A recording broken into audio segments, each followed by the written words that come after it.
The chandeliers hadn't even stopped swinging before I felt the small hand on my sleeve. For years old, trembling, with dirt under her fingernails and terror in her dark eyes. Amelia, the housekeeper's girl.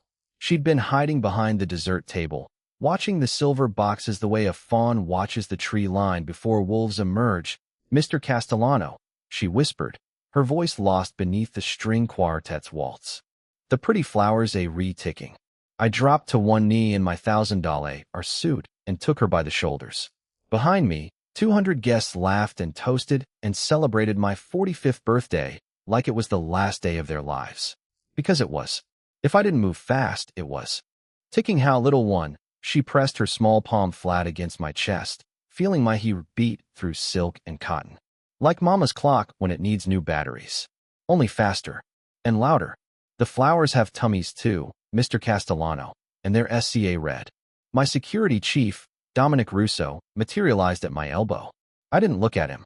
I kept my eyes locked on Amelia, on the truth I saw flickering behind her pupils like a dying light. Get everyone out, I said, voice calm enough to settle the room.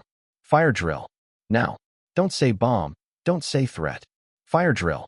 2 minutes. Dominic's face went pale, but he didn't argue. He never argued. He'd been with me 15 years, and he knew that when I moved for a reason. He lifted his wrist to his mouth and spoke into the mic hidden in his cuff. Across the ballroom, my men began their quiet, practiced dance. The string quartet stopped mid-measure.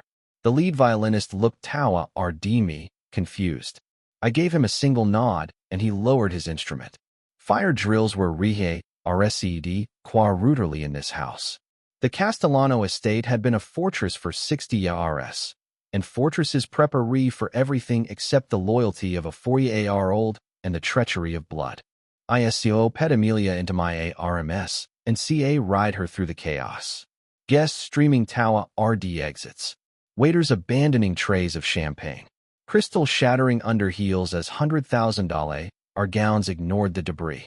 My mother, Caterina Castellano, wheeled RD the GA den exit by her nurse, her ancient face revered from granite, asking no questions. That was how you survived in this family. Yulia Rened went to ask, and when to followed out Amelia's mother, Sophia, found us in EA or the East Corridor. Her face streaked with TRS. Her uniform rumpled from where she'd been scrubbing silver in the kitchen when the Allah RM sounded. She reached for her daughter, and I surrendered the child like I was handing back something precious I'd only borrowed. Mama, I told him. I told him about the ticking. Sophia's eyes widened. She knew. She'd seen her daughter's gift, the way Amelia could read rooms and people with a child's ruthless celebrity. She'd hidden it, protected it, begged her daughter never to speak of it to anyone.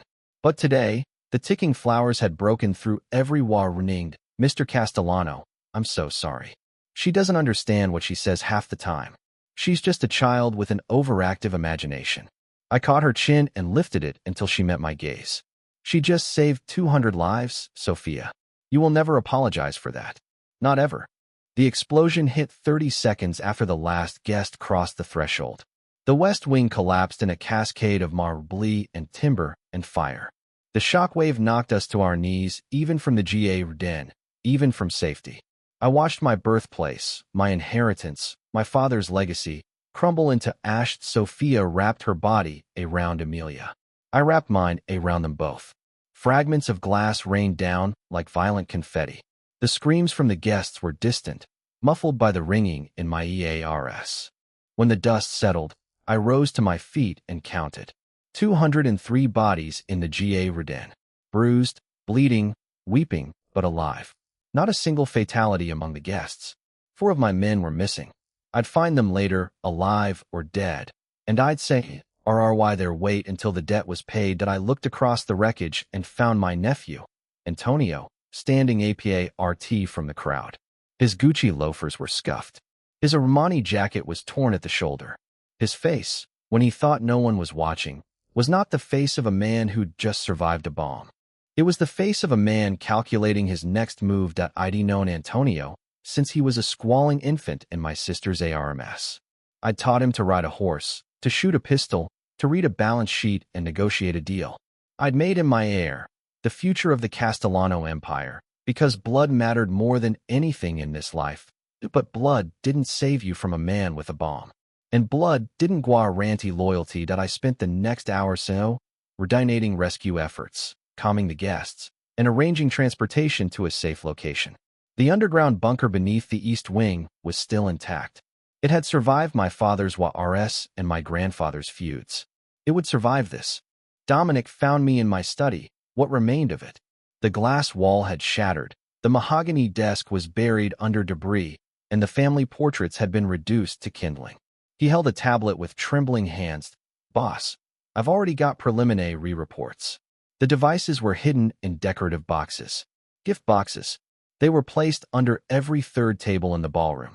That's strategic placement. That's someone who knew the layout. Someone who had access to the decorations, I said to Dominic nodded. Who handled the decorations, sir? Who was in charge of the gifts? I closed my eyes and saw Antonio smiling at me across the ballroom, raising a glass of whiskey and a toast. "Happy birthday, Uncle Luca. May you live forever." He'd been so eager to handle the gifts. He'd insisted on curating the presentation, arranging the boxes just so. I'd patted his cheek and told him he'd make a fine don someday. I'd never meant the words as a prophecy. Get me everything on Antonio's finances. His movements. His communications. Back 3 months minimum. I don't want a question unanswered. Dominic hesitated. "Sir, he's your nephew. He's family. You sure you want to go down this road?" "The road found me, Dom. It's too late to turn back." While he compiled the intelligence, I walked the grounds and made my way to the bunker. The East Wing was crowded with guests, staff, and family. Caterina Castellano sat in her wheelchair like a queen in exile, her ginny-red hands gripping the A-room rests, her eyes burning with questions she wouldn't ask until we were alone. Maria found me first. My sister, Antonio's mother, threw herself into my arms with sobs that shook her entire body. "Luca, thank God. I was so worried. I thought I'd lost you. I thought we'd all lost you." I held her and felt the familiar rmth of a sibling's love. Maria had always been the softer half of our family, the one who smoothed over conflicts and insisted on forgiveness when vengeance seemed the only answer. I'd protected her from the worst of our world, and in return, she'd loved me unconditionally. But I saw Antonio standing behind her, and I saw the flicker in his eyes when he looked at me. Not relief, not grief, something darker, something hungry. "Antonio," I said, extending my hand. "You survived." He took it. His grip was cold, his palm slick with sweat. "We all NEARLY didn't." "What happened?" "Uncle, who would do this to our family?" I studied his face and realized for the first time that I didn't know him. I'd raised him, loved him, poured everything into him, and I didn't know him at all. "Someone who made a miscalculation," I said. "Someone who didn't count on a child's intuition." Antonio's jaw tightened. The movement was subtle, really perceptible. But I caught it. I caught everything now. A child. What child? Emilia. Sophia's daughter. She saw the boxes. She heard the ticking. His laugh came too quickly, too forced. "A 4-year-old uncle. You can't seriously believe. I believe what I saw. I believe what I survived. And I'm going to find whoever did this. And I'm going to make them pay in a language they understand." Antonio stepped back, his smile fixed in place like a portrait painted over a wound. "Of course. I just meant, she's a child. She might have imagined things. Children have wild imaginations. Mine doesn't." I left him standing there, his protest dying on his lips, and I made my way to my private quarters in the bunker. Sophia was already there, Emilia asleep in her ARMS, her small face peaceful despite the chaos. "Mr. Castellano." Sophia rose to her feet, but I waved her back down. "You saved my life today," I said. "Both of you. I won't forget that." Sophia shook her head. "I did nothing. Emilia did everything. She did what you taught her. She listened to her gut. That's survival instinct, Sophia. You gave her that gift." Emilia stirred, her dark eyes fluttering open. She looked at me with an expression that seemed too old for her yaris. Mr. Castellano, the man who made the ticking flowers, was sad. Not angry. Sad. I knelt beside her. Sad how, little one, like he lost something important. Like he couldn't find his way home. Antonio. I saw it clear now. He'd been running from something. Chasing something. burning our family to the ground because he'd lost his way. Whatever had turned him against me, whatever poison had been dripped into his Heir, it had este root long before today. Can you tell me anything else about him, anything at all? Emilia closed her eyes, her small brow furrowing. He talked to a man with a SCAR. A long SCAR, down his face, over his eye. The man gave him the flowers. He said the flowers would make Uncle Luca go away forever. ASCA red face. That narrowed the field. There were only so many players in this city with the connections and the nerve to pull off something like this. I made a mental list, running through names and faces and alliances, and one name kept rising to the surface. Viktor Volkov, the Russian syndicate head who'd been circling my territory for months. He had the resources, the men, and the motive. He'd one of my shipping routes for Yaris. A dead Castellano meant chaos. Chaos meant opportunity. But Antonio had been the one who placed the bombs. Antonio had been the one who smiled at me while he arranged my murder. The betrayal cut deeper than any weapon could. I'd loved that boy like a son. I'd made him my heir, my legacy, my future. And he'd repaid me with a ticking box and a smile. I spent the next 3 days in a fog of investigation and surveillance. Dominic brought me reports, intercepted communications, and security footage from the estate. The picture that emerged was devastating in its CLA righty that Antonio had been skimming from the family accounts for 2 years. 200,000 here, 300,000 there. Small amounts, reefully hidden, channeled through shell companies and offshore accounts. He'd been building a war chest, prepper ring for the day he'd take over. He'd made a deal with Volkov. The Russians would help him eliminate me, and in return, they'd get a share of the Castellano territory. Not all of it, just enough to keep them satisfied. Antonio planned to rebuild the empire with himself at the head, a new alliance with the East, and my corpse buried beneath the rubble of my own home. Frank Moretti, my underboss, had been feeding Antonio information for 6 months. He'd betrayed me for a cut of the new regime's profits. Dominic had been his contact, his unwitting accomplice. I'd trusted Frank with everything, and he'd handed my secrets to a boy who hadn't reneged them. My cousin Dominic had been laundering money through the construction businesses. He'd used his position to funnel cash into Antonio's accounts, all while smiling at me across the dinner table. All while planning my funeral. And Ria, my sister, had known about the affair, not the murder plot, but the betrayal of trust. She'd known Antonio was dealing with the Russians. She'd known he was skimming. She'd known and she'd said nothing because he was her son and I was just her brother. The weight of that knowledge, RLY broke me. Not the bombs. Not the loss of my home. The knowledge that my own blood had turned against me, and I'd been too blind to see it coming. On the 4th day, I walked to the stable. The horses had been moved to safety, but the structure was intact. I needed to be alone, to think, to plan. The air was cold, the sky gray with the promise of rain. And then I felt the small hand in mine. Emilia had followed me. She stood beside me, her RK curls blowing in the wind, her eyes fixed on the stable door. Mr. Castellano, there's a man in the horse's house. He's been there a long time. His tummy is very sad. I looked at the stable and felt the hairs rise on the back of my neck. Who, little one? I don't know his name, but he's hurt. He's very, very hurt. I called Dominic and sent him into the stable. He emerged 15 minutes later, his face pale, leading a man who'd been beaten so badly, Rely recognized him. Roberto. My lieutenant. One of the 4 men I'd thought dead in the blast. He'd been chained to a wall for 3 weeks, tortured for information, left to rot. Boss. Roberto's voice was Rely a whisper. I didn't tell them.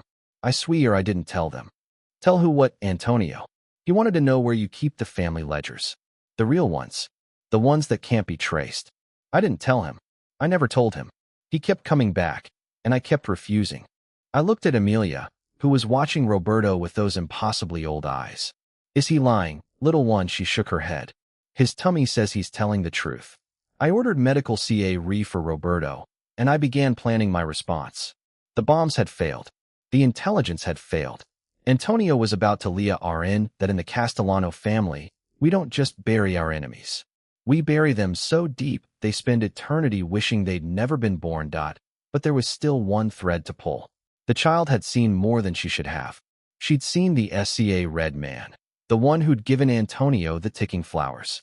I needed to know who he was, where he'd come from, and how deep his involvement ran. I sat with Emilia in the GA den, the roses still blooming despite the destruction, and I asked her to draw what she'd seen. She picked up a crayon with the seriousness of a master artist and began to sketch the face that emerged was familiar R. A long SEAR down the left side, curving over the eye and to sap a ring into the hairline. I'd seen that face before, on a man who'd been a shadow in the Russian syndicate for decades. A man who'd sap a red from Volkov's organization 3 years ago, presumed dead. He was very much alive, and he'd just tried to kill me. The pieces were falling into place. Antonio had made a deal with Volkov, but Volkov had sent his most dangerous lieutenant to oversee the operation. The lieutenant, the SCA Red Man, had been the one to place the bombs in Antonio's hands. He'd been the one to ensure the explosion would be devastating. But he'd also made a mistake. He let a child see him. I made calls. I called in favors. I activated assets I'd kept hidden for YRS, long before Antonio was old enough to betray me. By the end of the day, I knew where the SCA Red Man was hiding, and I knew exactly how to draw him out. The trap was simple. I let it be known that I'd survived the explosion because of a lucky break. I let it be known that I was vulnerable, recovering, and open to negotiation.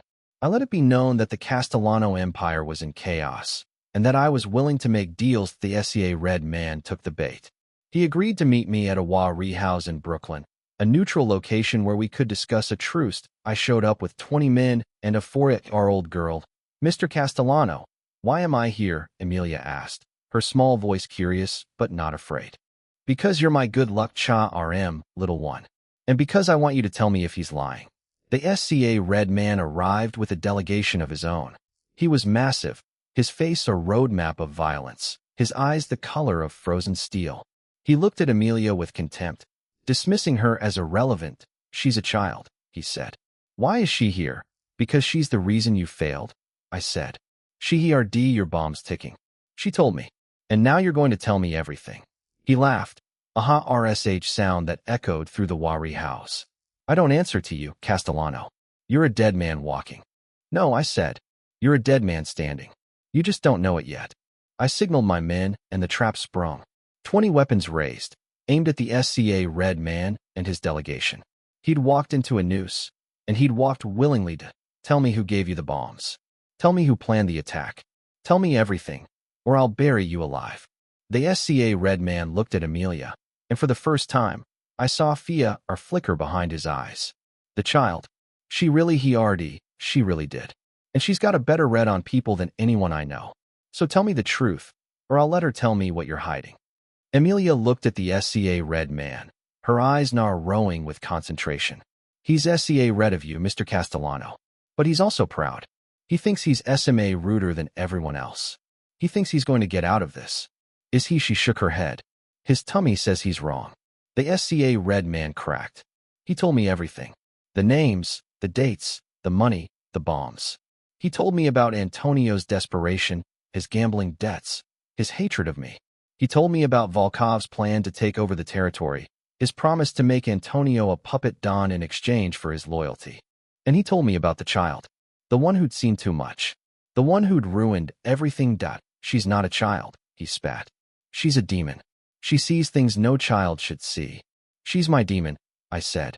And she just saved my life a second time. I gave the order, and my men moved. The SCA Red Man was taken to a location where he'd spend the rest of his life answering questions. His delegation was turned over to the authorities, their testimony ensuring Volkov's empire would crumble. I walked out of the Wari house with Emilia's hand in mine, her small fingers RM and steady. Thank you, little one, I said. You've been a very brave girl. She looked up at me with those old eyes. Mr. Castellano, your tummy is sad too. But it's a good sad. A sad that knows what to do. I kissed her forehead and ride her back to the CAR, knowing that whatever came next, I had an ally I'd never expected. A 4-year-old girl with a gift for seeing the truth, and a heart big enough to shari it. The war was just beginning.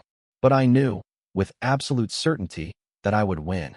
Because I had something Antonio and Volkov could never understand. I had love. I had loyalty. And I had a child who believed in me that the reckoning would come.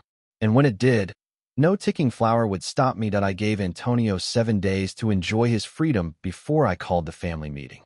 7 days to think he'd fooled me, to congratulate himself on surviving my wrath, to plan his next move. I watched him from the shadows. I tracked his movements. I recorded every conversation and cataloged every lie. He thought he was safe. He thought I'd buy the story of a grieving nephew too devastated by the attack to think Clea RLY. He was wrong. The afternoon of the gathering, I stood in my private quarters in the bunker and let Emilia choose my tie. She picked the deep burgundy one, the same shade as the roses in the GA Redin, the same color as the wine we'd spilled at my birthday celebration. For good luck, she said, her small fingers smoothing the silk. And because it makes you look like a king, Mr. Castellano. I knelt to her level and took her hands. You know what's going to happen today, don't you? She nodded, her dark eyes serious. You're going to show everyone the truth. You're going to make the bad man go away. But he's family, little one. That makes it harder. She tilted her head, considering this with the gravity of a philosopher. Family is supposed to protect you. He tried to hurt you. He's not family anymore. He's just a stranger with a familiar face. I pulled her into a hug, feeling the warmth of her small body against my chest. Sophia had raised a remarkable child, one who understood the complexities of loyalty and betrayal better than most adults I knew. I made a silent vow to protect this girl with everything I had, because she'd done more for me in 7 days than my blood had done in 45 years. Dominic arrived to escort me to the CAR. The Plaza Hotel was decorated for the occasion, a stark contrast to the rubble of my estate. 200 guests, the same number who'd NEARLY died at my birthday party, gathered in the grand ballroom to witness whatever drama I had planned. They didn't know what was coming. None of them did. I took my place at the head table, with Sophia on my right and Emilia on my left. My mother was next to Sophia, her ancient face unreadable. Maria sat across from me, her husband's hand gripping hers. Antonio was beside his mother, his face the picture of nervous grief. I'd invited Viktor Volkov and his daughter. They sat at a table near the back, surrounded by my men, who'd politely made it clear they weren't leaving until I said so. Volkov's face was pale, his eyes derooting Tower RD every exit. His daughter, Elena, looked like she'd rather be anywhere else. The dinner began with champagne and caviar. I made small talk with my guests, laughed at the right moments, and waited. The plates were clear red, the wine was poured, and the third course arrived. A delicate pasta dish that Emilia devoured with the enthusiasm only a 4-year-old could muster. Mr. Castellano, she whispered, her mouth full of noodles. The man with the cold eyes is very nervous. His tummy is doing flips. I followed her gaze to Volkov. She was right. He was sweating, his fork trembling in his hand. He knew something was coming. He just didn't know what. You'll be fine, little one, I said. Just stay close to me. When the final plates were clear red, I rose from my seat and walked to the podium at the front of the room. The chatter died immediately. 200 faces turned Tower RD me, waiting. 12 days ago, I began. Someone tried to kill me. They destroyed my home. They killed 4 men who worked for me, who had families, who had futures. They failed because of a child. A 4-year-old girl who trusted her instincts. I looked at Antonio. He was gripping his wine glass, so hard his knuckles had gone white. I smiled at him. The same smile I'd given him on his 6th birthday when I presented him with a pony. He'd been so happy then. So innocent. Emilia, would you come here, please? The little girl walked to the podium with the poise of a queen, her mother's hand guiding her. She wore a simple white dress, her dark curls framing her face, her small hands clasped in front of her. I lifted her to the microphone, steadying her with my hand on her shoulder. Tell them what you saw, sweet ART. Emilia looked out at the crowd, her gaze sweeping across the faces. She found Antonio and stopped. Her voice, when she spoke, was clear and steadied. The silver boxes. Antonio put them under the tables. He told the man with the SCA to make sure they were there. Then he smiled at Mr. Castellano and said happy birthday. The room erupted in murmurs. Maria's face went white. Antonio rose from his seat, his chair crashing to the floor. The sound echoed through the ballroom like a gunshot. She's a child, he shouted. She's confused.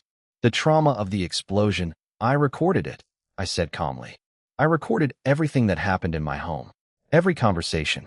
Every movement. I've been recording for 30 years, Antonio. I have you plotting my murder, meeting with the Russians, torturing my lieutenant. I have it all. I pressed a button on the podium, and screens around the room displayed the footage. Antonio's face. Antonio's voice. Antonio's hands placing the bombs. The security cameras I'd hidden in every corner of my estate. The ones no one knew about. The ones I'd installed after my father's death to ensure I'd never be caught on IRES. The footage played in high definition, capturing every detail. Antonio meeting Volkov in the Wari house. Antonio counting stacks of money. Antonio's voice, cold and calculating. Luca won't know what hit him. He'll be dead before he hits the ground. My sister screamed. The sound cut through the chaos like a blade. She was on her feet, her hands covering her mouth, her eyes wide with horror.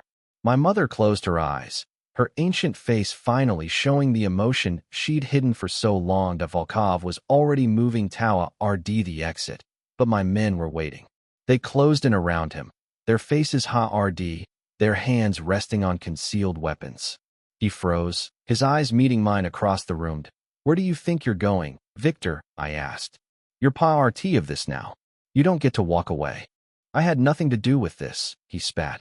Antonio came to me. He was desperate. He owed money to the wrong people. You just saw an opportunity. I finished. And you took it. You killed my men. You destroyed my home. You tried to kill me. And you did it all for territory you don't deserve. Elena Volkov rose from her seat, her face pale but composed. Mr. Castellano, if you let my father go, I can make arrangements. We can compensate you for your losses.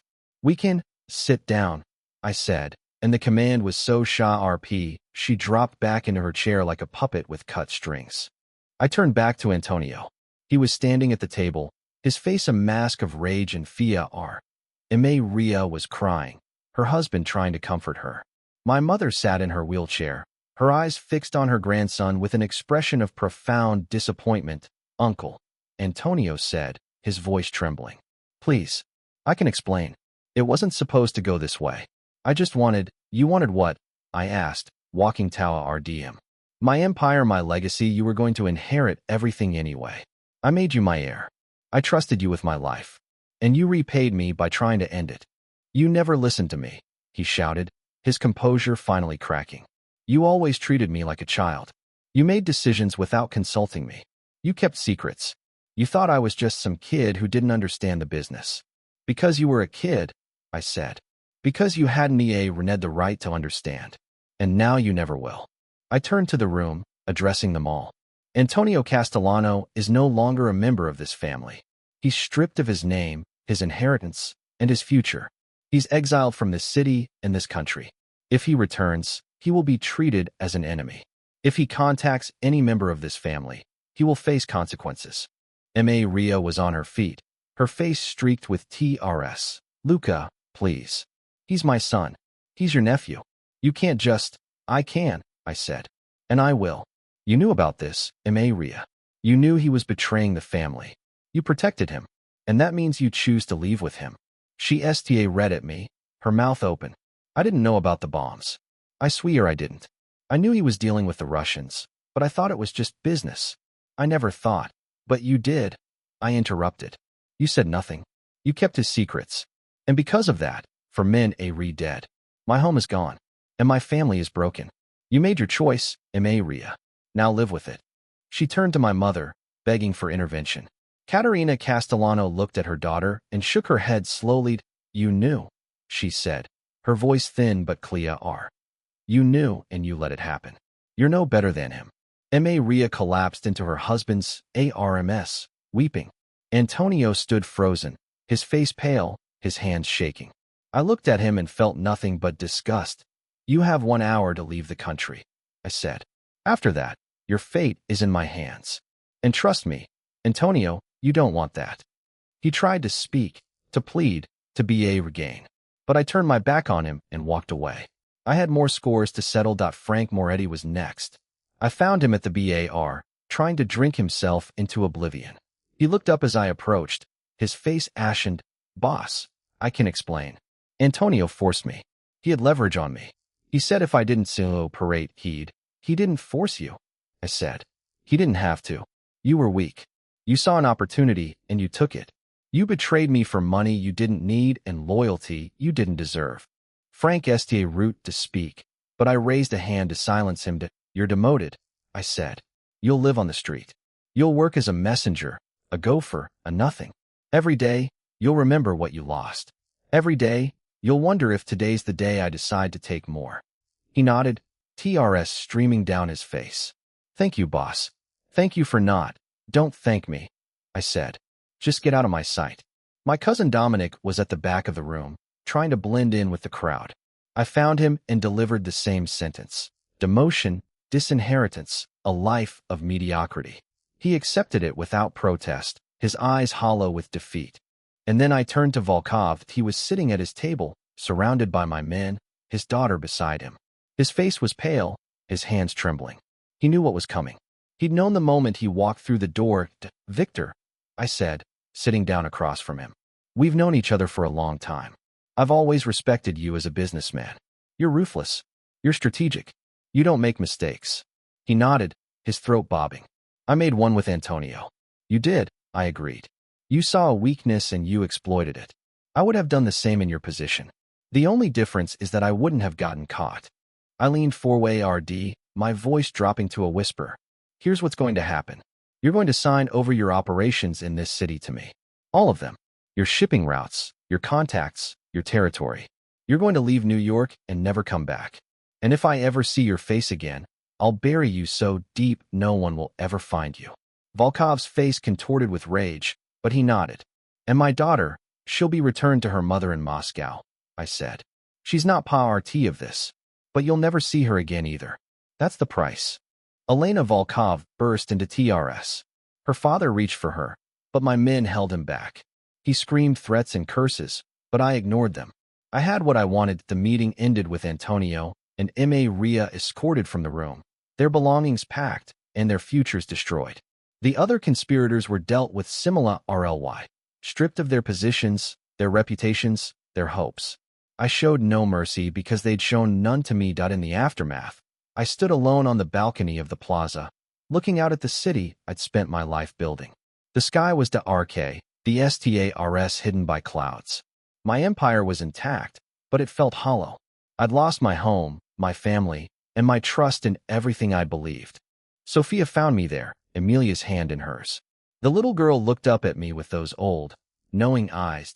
Mr. Castellano, why don't you feel better? I looked at her, this child who'd seen so much in her short life. I don't know, little one. Maybe because I thought winning would feel different. She climbed onto the balcony railing, her small feet dangling over the edge. I reached for her, but she waved me off. It's okay, Mr. Castellano. I won't fall. And even if I did, you'd catch me. Always, I said. I'd always catch you.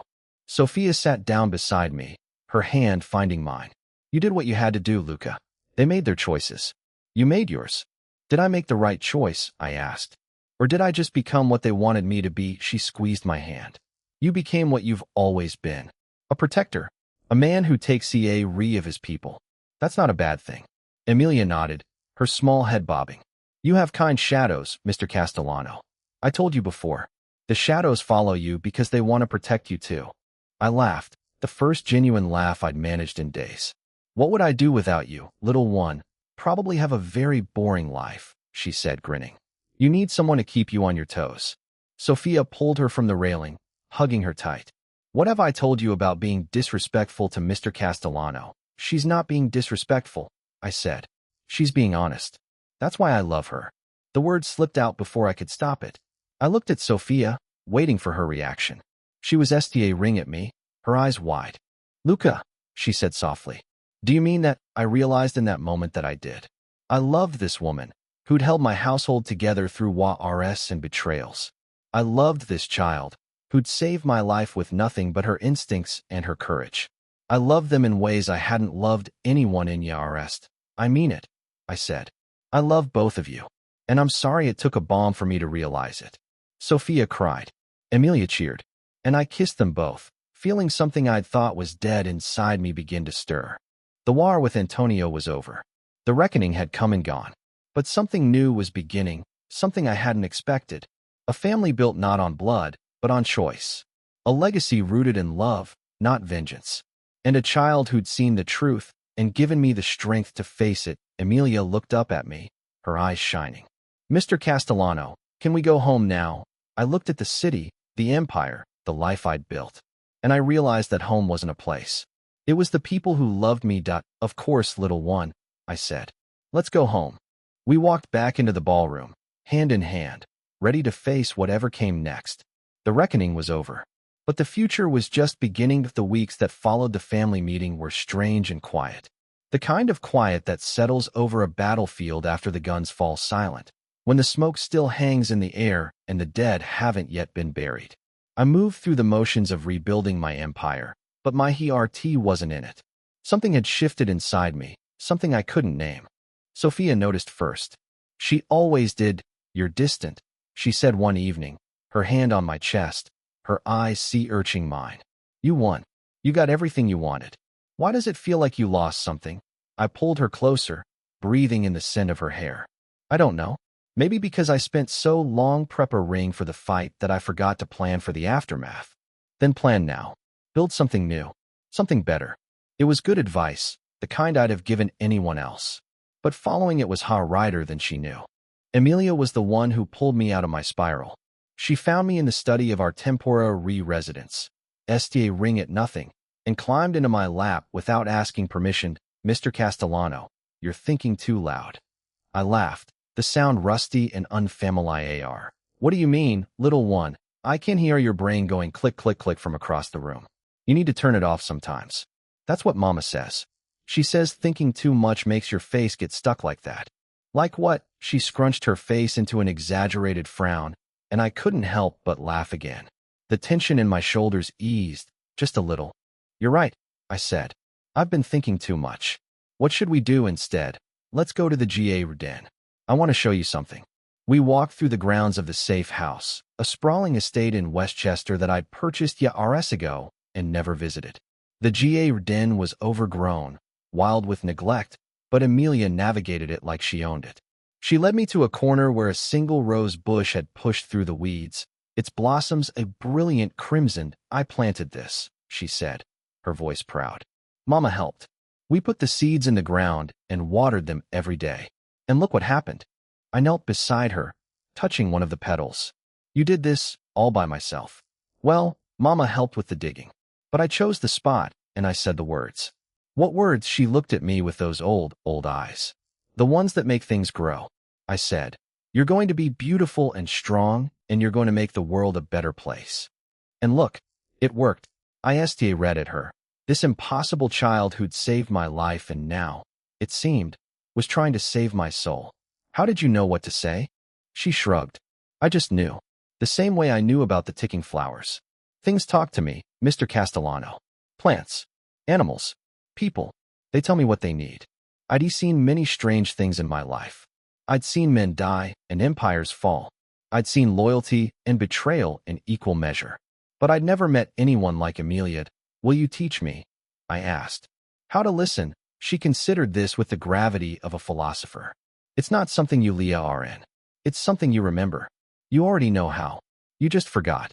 I spent the rest of the afternoon in the Heir den, letting Emilia guide me through her world.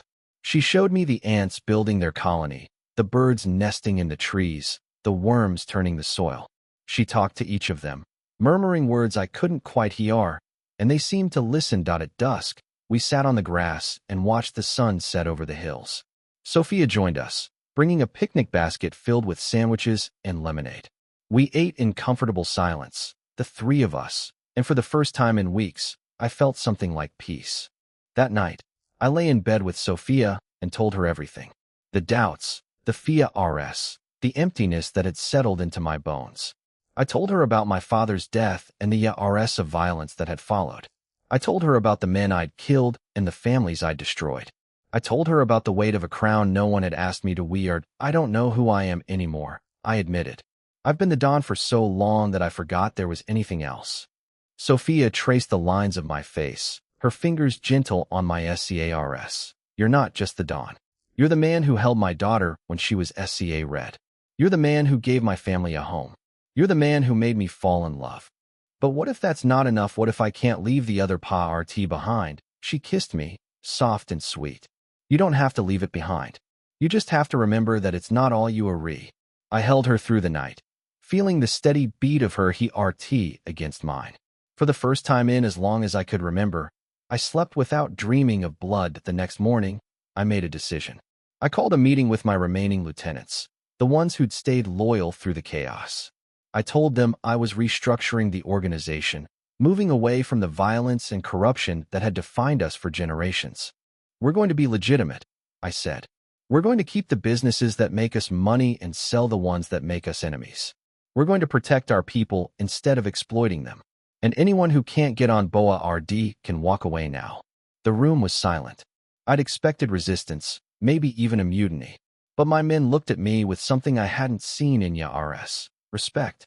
Not fear, but genuine respect. We're with you, boss, Dominic said. We've been with you through worse. We'll be with you through this. I nodded, emotion thickening my throat. Thank you. All of you. I know this isn't what you signed up for. Maybe not, another lieutenant said. But it's what we need. We've got kids, families. We want a better future for them. If you can give us that, we'll follow you anywhere. I didn't know how to respond to that. I'd spent my whole life building an empire on the foundation of FIAR. And now, standing in front of these men, I realized that FIAR had never been the point. It had just been the easiest path. We'll do this together, I said. One step at a time. And if anyone tries to stop us, we'll handle it. But we're not STA rooting fights anymore. We're building something new. The meeting ended with handshakes and promises. I walked out of the room feeling lighter than I had in YARS. Emilia was waiting for me in the hallway, her face split in a wide grin.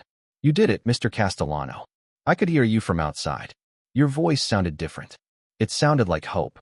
ISCO pet her up and spun her around, laughing. What would I do without you, little one? Be sad, she said simply. But you don't have to be sad anymore. You have us. ICA ride her to the GA den, where Sophia was waiting with breakfast. We ate together, the three of us, watching the sun rise over the hills. It was a new beginning, a fresh START, a chance to be something more than I'd ever been. But the past has a way of catching up. If the letter arrived 3 weeks later, hand-delivered by a courier I didn't recognize. I opened it in my study, alone, the words blurring as I read, Luca, I know you won't forgive me. I don't expect you to. But I need you to understand why I did what I did. I was desperate. I'd gambled away everything. I owed money to people who would have killed me, killed Mama, killed anyone who got in the way. When Volkov came to me with the plan, I saw it as my only way out. I didn't think about the consequences. I didn't think about you. I only thought about survival. I'm not asking you to understand. I'm not asking you to forgive. I'm asking you to believe that I never wanted to hurt you. You were always more than an uncle to me. You were a father, a mentor, a hero. And I threw it all away. Mama is sick. The stress of everything has taken a toll on her. She's not going to make it through the year. I know I don't have any right to ask, but I'm begging you. Please come see her. Please let her die knowing that her family still loves her. Even if I don't deserve it, I'll be gone when you arrive. I won't stay. I won't bother you. I'll never contact you again. Just please. For Mama's sake, please. Your nephew, Antonio. I read the letter 3 times, sea urching for the lie. But there was none. The handwriting was shaky, the words desperate. Antonio had made a lot of mistakes, but he wasn't lying about Emilia. I could feel it in my gut, the same way Emilia felt things. I called Dominic and told him to arrange a flight to Europe. Boss, this could be a trap. Antonio might be setting you up. He might, I agreed. But if my sister is dying, I need to be there. I can't let her die alone, no matter what she did. Sophia found me packing, her face pale. Luca, you can't go. It's too dangerous. I have to, I said. She's my sister. She's the only family I have left. What about Emilia? What about me? What about everything we're building? I took her hands, holding them tight. You're the reason I'm doing this. I can't be the man you need if I abandon my sister in her last days. I'd never forgive myself. She argued, she pleaded, she cried. But in the end, she understood. She always understood. Come back to me. she said. Come back to both of us. I will, I promised. I'll always come back.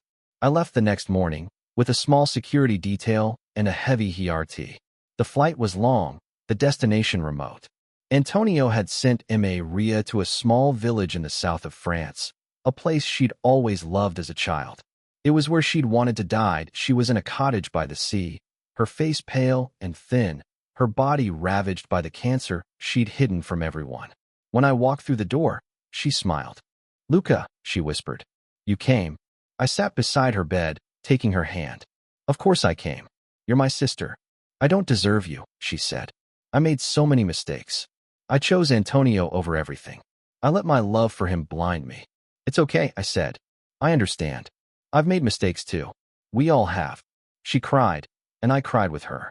We talked for hours, remembering our childhood, our parents, the life we'd read before everything went wrong. I told her about Sophia and Emilia, about my plans for the future, about the hope I'd found in the ashes of my old life. I'm so proud of you, she said. You've become the man Papa always knew you could be. I kissed her forehead and held her close. I'm sorry it took so long. I'm sorry we lost so much time. She died 2 days later, with her hand in mine and a smile on her face. I stayed with her until the end, giving her the peace she'd been seeking for years. Antonio was gone, as promised. I found a note in his mother's room, brief and heartbreaking. Thank you. I'll never forget this. Antonio, I didn't know what to feel. Anger, grief, forgiveness. They all blurred together, a tangle of emotions I couldn't untangle. I sat by the sea for a long time, watching the waves crash against the shore, thinking about everything I'd lost and everything I'd found. When I returned to New York, Sophia was waiting at the airport. She threw her arms around me and held me tight. I'm so sorry, she said. About Maria. I know you loved her. I did, I said. I still do. But I'm okay. I'm home. Emilia was in the back of the car, bouncing with excitement. She climbed into my lap as soon as I sat down, peppering me with questions. I answered them all, smiling at her enthusiasm. Did you see the ocean, she asked. Did you see any dolphins? Did you miss us? I saw everything, I said.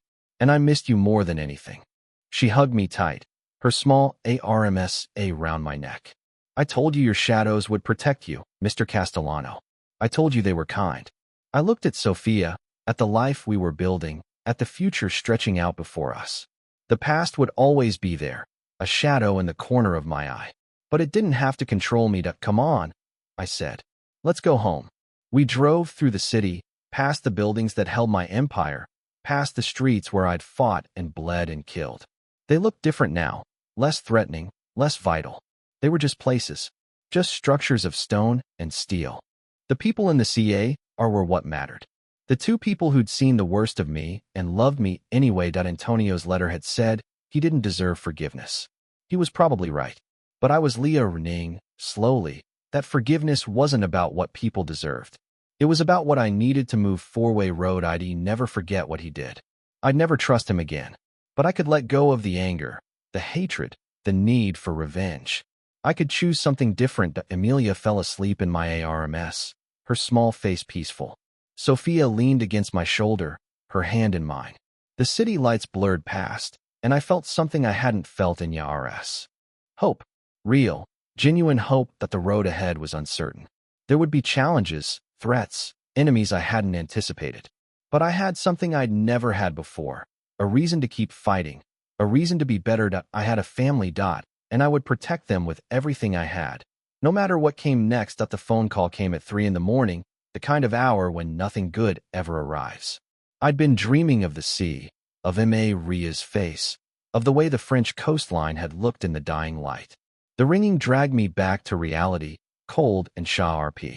Boss. Dominic's voice was strained, the controlled panic of a man who'd seen too much and didn't know how to process it. We've got a situation. Roberto's dead. I sat up, the sheets falling away. Sophia stirred beside me, her hand reaching for my arm. I pressed a kiss to her forehead and slipped out of bed, patting Refute to the study. Tell me everything. Dominic did. Roberto had been found in his apartment, his throat cut from EAR to EAR. The message was clear. Someone was sending a warning. Someone wanted me to know that my people weren't safe, that the past was still hunting me. The killer left something, Dominic said, his voice dropping. A silver box, like the ones from the Pa Rudy. Small, tied with a ribbon. No ticking, though, just a note. What did it say? The flowers a re still blooming. I felt the blood drain from my face. The phrase was deliberate, a callback to the bombs that had NEA-RLY killed me. It was a taunt, a threat, a promise that the war wasn't over. Who else knows about this? I asked. Just me and the men who found him. I've kept it quiet, but the word's going to get out eventually. Keep it contained as long as you can. I'll handle this. I hung up and stood in the darkness, my mind racing. Antonio was supposed to be in exile. Volkov was supposed to be broken. The SCA Red Man was rotting in a hole somewhere, his secrets buried with him. Who was left who had the resources and the nerve to come after me? The answer came to me in a flash of cold CLA righty.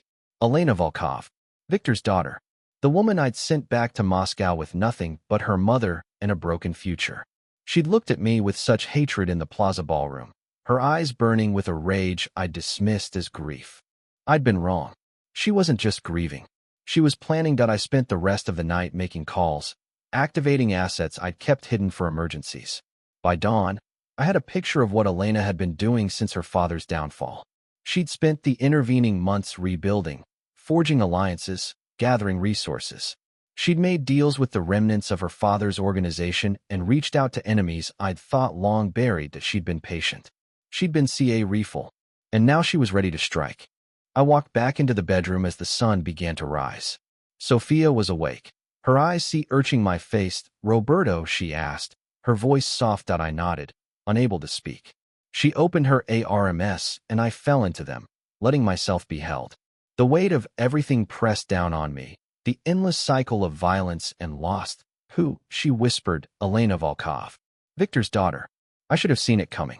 I should have. Stop, she said, her voice firm. You can't CARRY the weight of everything. You did what you had to do. Now you deal with what comes next. I pulled back, looking at her. You sound like Emilia. She smiled, a sad, knowing smile. She gets it from somewhere. We lay in silence for a while, watching the sun climb higher. I thought about Roberto, the man who'd stayed loyal through everything, who'd been tortured and refused to break. He'd trusted me to protect him, and I'd failed. The guilt gnawed at me, Shah RP and relentless. I need to go, I said. I need to find her before she hurts anyone else. I know, Sophia said, but promise me something. Promise me you'll come back. I always do. She kissed me, long and deep, pouring everything she couldn't say into the gesture.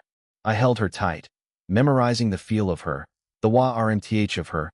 The strength she gave me. To Emilia was waiting in the kitchen when I came down, her small face pale and serious. She'd been crying, I could tell. Her eyes were red, her cheeks flushed. Mr. Castellano, is it true? Is Roberto really gone? I knelt beside her, taking her hands. Yes, little one. He's gone. His tummy was so sad, she whispered. I felt it all the way from my bed. I woke up and I knew something bad had happened.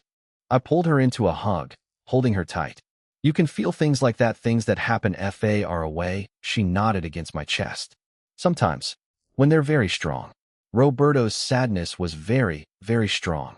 I'd always known Emilia was special, but this was something else entirely. She'd felt a death from across the city, sensed the pain of a man she knew.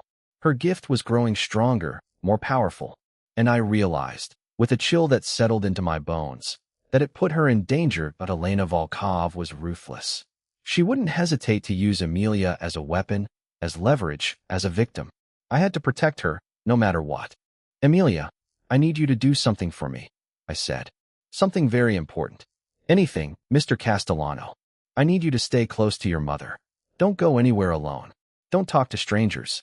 If you feel something bad, something like what you felt with Roberto, you tell me immediately. Do you understand? She nodded, her eyes wide. Is someone going to hurt me? Not if I have anything to say about it, I said. But I need you to be CA refuel. You're very special, little one. And there are people who would try to use that for their own purposes. I know, she said. I've always known. That's why I only tell you the important things. I hugged her again, marveling at her wisdom.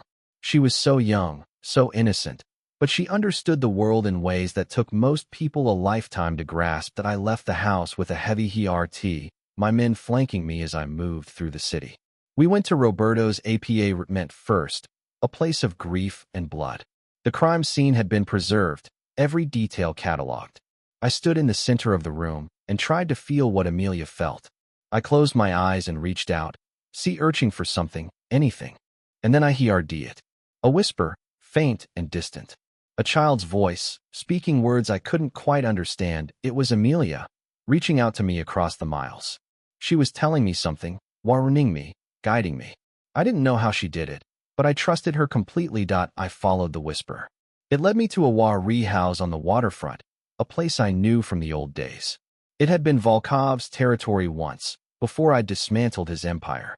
Now it was Elena's stronghold, a place where she was building her revenge. I called in my full force. Every man I trusted, every ally I'd cultivated, every resource I'd hidden away. We surrounded the Wari house, a noose tightening around Elena's neck as she came out to meet me, her face pale but composed. She wore a long coat, her hands buried in the pockets.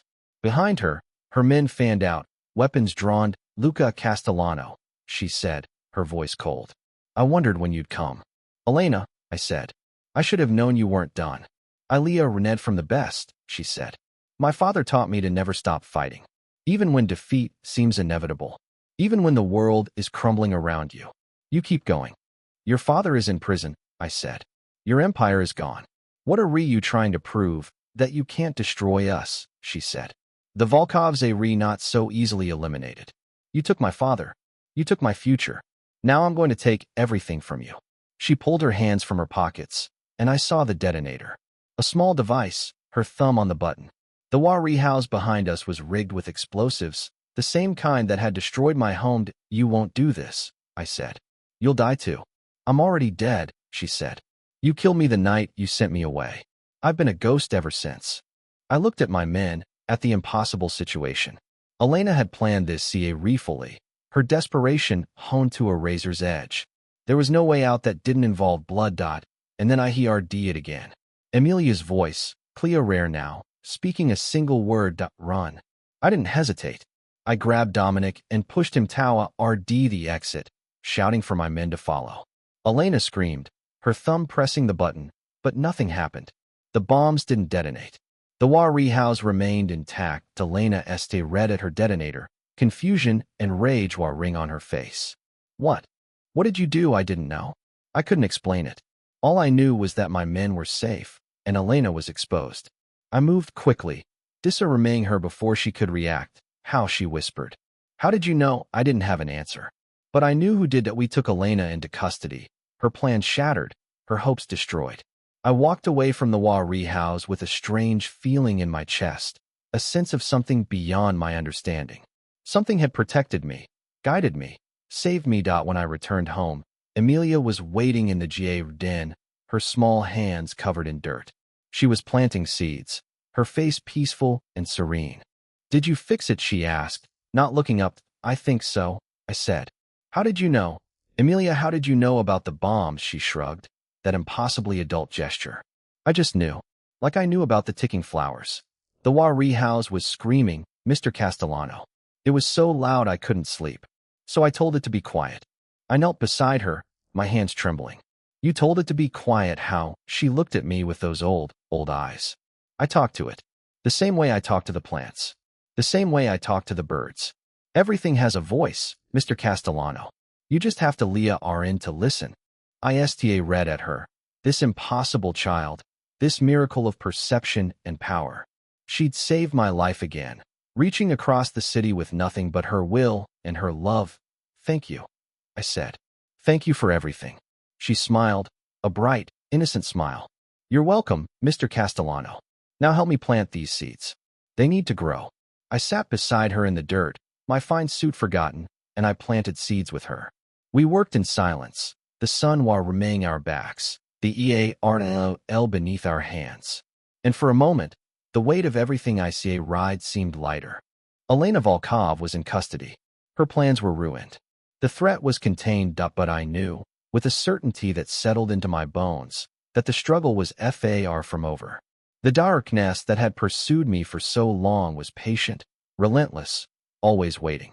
It would find new allies, new opportunities, new ways to strike. The only thing I could do was be ready, protect what mattered, and trust in the love of a child who saw the world more clearly than anyone I'd ever known. That we finished planting and sat back to admire our work. The garden was coming alive, green shoots pushing through the soil, life emerging from the darkness. It's going to be beautiful, I said. Amelia nodded, her hand in mine. It already is, Mr. Castellano. It already is. I looked at the garden, at the future taking root before my eyes, and I allowed myself to believe. In growth, in transformation, in the possibility of something better. The war wasn't over. But I was running to fight for something worth winning. I cried Amelia inside, her small body against my chest. Sophia was waiting, her arms open, her love a shelter from the storm. I held them both, my family, my reason for everything. Tomorrow, there would be more challenges. Tomorrow, the shadows would gather again. But tonight, I had this. The embrace of two people who saw me for who I truly was. It was enough. It was everything. The morning after Elena Volkov's capture, I woke to find Amelia already awake and sitting at the edge of my bed, her small hands folded in her lap, like she was waiting for something important. You have to go somewhere today, she said, her voice flat and certain. Somewhere that's going to hurt. I sat up, rubbing the sleep from my eyes. What do you mean, little one? There's a man, she said. He's been waiting a long time. He's angry and red, and he wants to see you. But when you see him, you're going to be sad. I didn't ask how she knew. I'd stopped questioning her gifts after she'd dismantled a bomb with nothing but her voice and her will. Instead, I dressed and made my way to the city, following a hunch that felt less like instinct and more like being pulled by an invisible string. That the prison was a gray fortress on the edge of the city, cold and uninviting. I'd visited it many times over the years, always on the other side of the glass, always as the victor. Today felt different. Today, I was walking into something I didn't understand. Elena Volkov was in a holding cell, awaiting trial. But she wasn't the one I'd come to see. I followed the pull of that invisible string to a different part of the facility, a section I'd never visited before. That the guard led me to a small room, empty except for a table and two chairs. I sat down and waited, the minutes stretching into an eternity. And then the door opened, and I saw him. My father. He was older, thinner, his hair white, and his face lined with yars I hadn't witnessed. But his eyes were the same, sharp and calculating, the eyes of a man who'd built an empire and lost it all. Luca, he said, his voice raspy with disuse. You came. I couldn't speak. I couldn't breathe. My father had died 15 years ago. I'd stood at his graveside. I'd mourned him. I'd buried him. And here he was, sitting across from me like a ghost made flesh. Your mother, he said, reading my expression. She knew. She's always known. The words crashed into me like a wave. My mother, Katerina Castellano, the matriarch of our family, the woman who'd held everything together after my father's death. She'd lied to me. She'd let me believe he was gone. Why I managed. Why did you let me think you were dead? He leaned forward, his hands clasped on the table. Because I had to. The family was in danger. There were people who wanted to destroy us. People who would have used me to get to you. The only way to protect you was to disappear. But I was your son, I said, my voice breaking. I was 25 years old. I needed you. He shook his head, his eyes glistening. You didn't need me. You needed to become the man I knew you could be. And you did. I've watched you from a distance, Luca. Every choice you made, every battle you won. I've been so proud of you. I stood up, my chair scraping against the floor. Proud you let me see the weight of this family alone. You let me think you were dead. I let you live, he said, his voice rising. If I'd stayed, they would have killed you. They would have killed your mother, your sister, everyone you loved. I sacrificed myself so you could have a future. The words hung in the air, heavy and undeniable. I sank back into my chair, the fight draining out of me. Who? I asked. Who was after you? Volkov's predecessor, he said. A man named Ivan Petrov. He wanted the Castellano territory, and he was willing to burn everything down to get it. I made a deal with him. I'd disappear, and he'd leave the family alone. But he didn't, I said. He kept coming. Because he was a liar, my father said. But by the time I realized it, it was too late. I was already gone, already dead to the world. I couldn't come back without bringing the war to your doorstep. I read at him, this stranger who was my father, and felt a grief so profound it NRLY swallowed me whole. All those YRS, all those losses, all those moments I'd wished for his guidance. And he'd been out there, watching, waiting. Why now, I asked. Why did you reach out now? Because it's over, he said. Petrov is dead. Volkov is in prison. His daughter is captured. The threat is gone. I can come home. The words hit me like a physical blow. He wanted to come home. He wanted to walk back into my life like he'd never left. Who else knows? I asked. Who else knows you're alive? Your mother. A few trusted men. And now you. I thought about the YRS of lies, the funeral I'd attended, the grief I'd see a ride. I thought about my mother, sitting in her wheelchair, her ancient face unreadable. She'd known the truth, and she'd kept it from me. I need time, I said. I need to process this. He nodded, his face resigned. I understand. Take all the time you need. I'll be here. I left the prison in a daze, the world spinning around me. The drive back home was a blur, my mind racing with questions I couldn't answer. My father was alive. My mother had lied. Everything I'd believed about my past was a fully constructed fiction. Sophia was waiting when I arrived, her face pale with worry. Luca, what happened? You look like you've seen a ghost. Something like that, I said. I need to talk to my mother. Katerina Castellano was in her room, her nurse hovering in EARBY. She looked up as I entered, her eyes meeting mine with a calm that told me everything I needed to know. You know, I said. You've always known. Luca, let me explain. You let me believe he was dead, I said, my voice rising. You let me mourn him. You let me CARRY this family alone while he was out there, hiding, waiting. How could you? She held my gaze, unflinching. Because I made a choice. I chose to protect you. Your father would have died trying to save us. Instead, he chose to live. He chose to watch over us from the shadows. And I chose to let him. I don't understand, I said, my voice cracking. How is that better? How is a lie better than the truth? Because the truth would have killed you, she said. The truth would have brought the war to your doorstep. Your father gave up everything so you could have a life. And you did. You built an empire. You found love. You created a family. That's all he ever wanted. I sat down heavily, the weight of her words pressing down on me. She was right, I knew. She was right, and that made it hurt even more. I don't know how to feel, I said. I don't know how to move forward RD from this. You move forward RD the same way you always have, my mother said. One step at a time. And you forgive. Not because it's easy, but because holding on to the anger will destroy you. I looked at her, this woman who'd raised me, who'd loved me, who'd lied to me. And I saw the same determination I'd seen my whole life. The same fierce protectiveness that had shaped me into the man I was. I'll try, I said. I can't promise more than that. She nodded, a small smile on her face. That's all I ask. I left her room and walked to the GA den, where Amelia was waiting. She looked up at me with those knowing eyes, and I saw the truth reflected in them. Your dad, she said. He's alive. How do you know? I asked, though I already knew the answer. I felt it, she said. His sadness. It's been there for a long time. But now it's getting quieter. I sat down beside her, the EARTHL beneath me.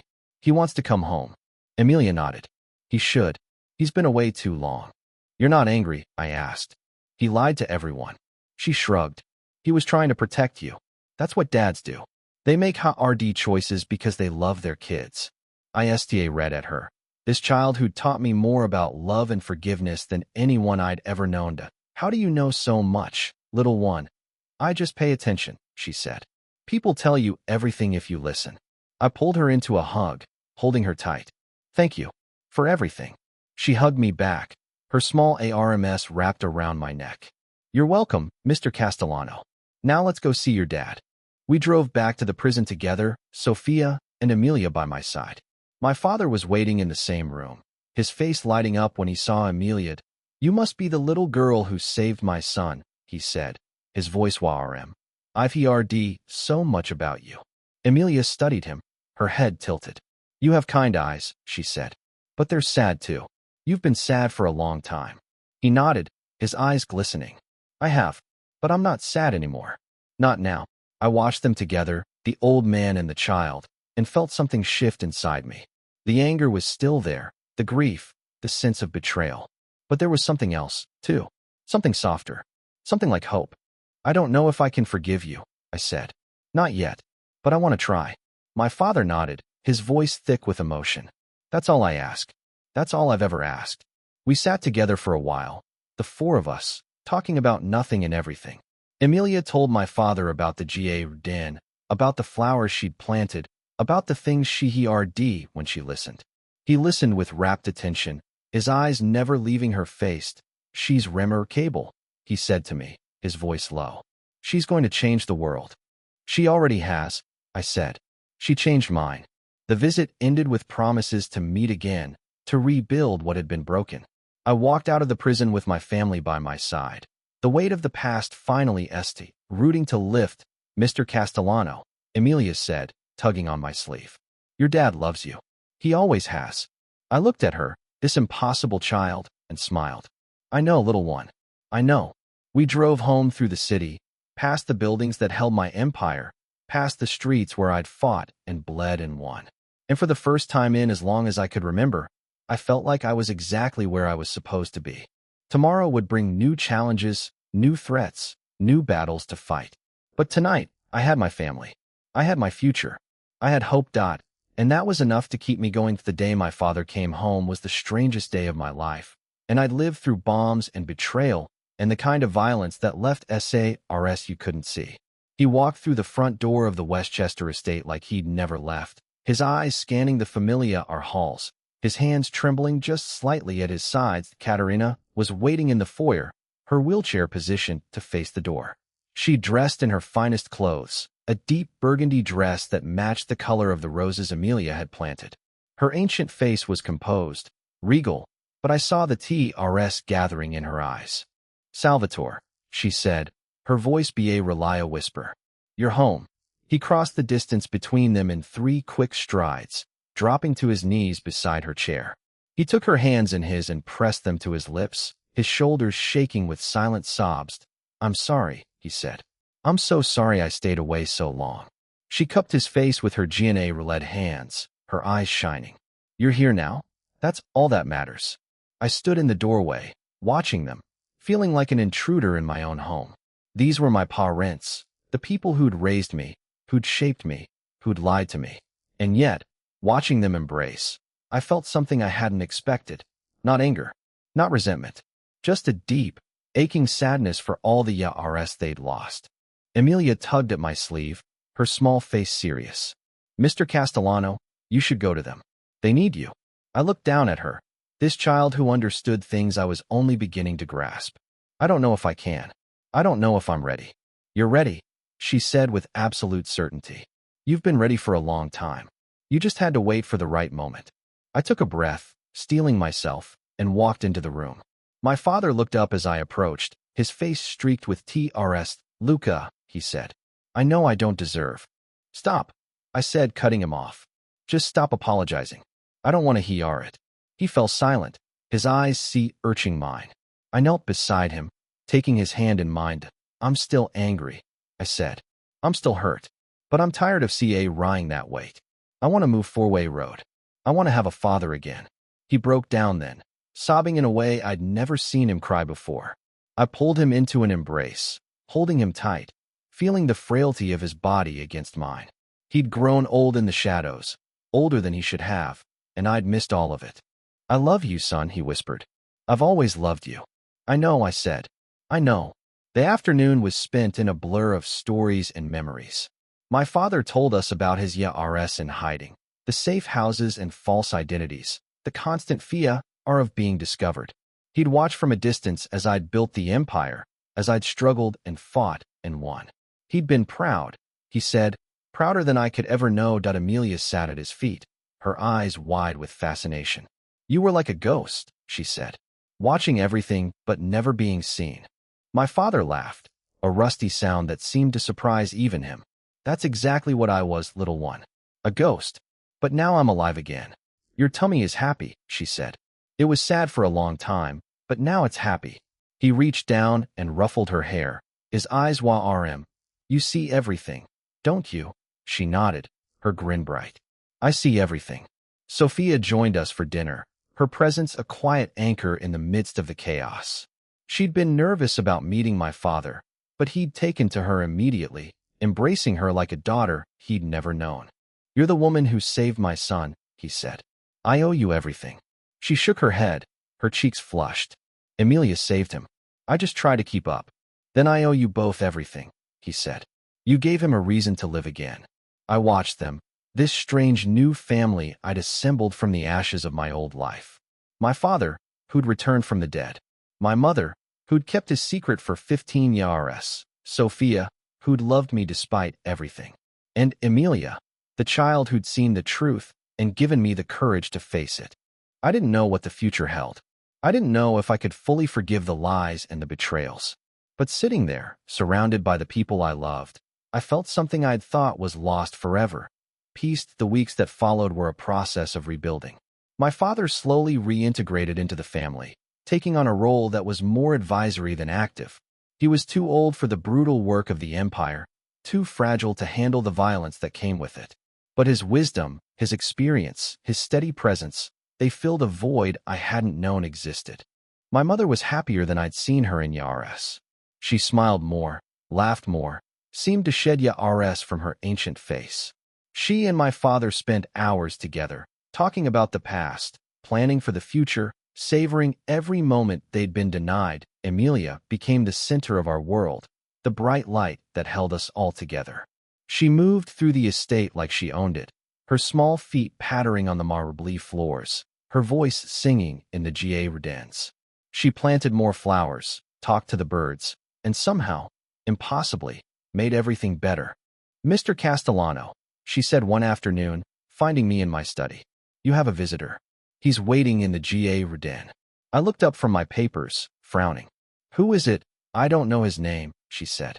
But he's very nervous. His tummy is doing flips.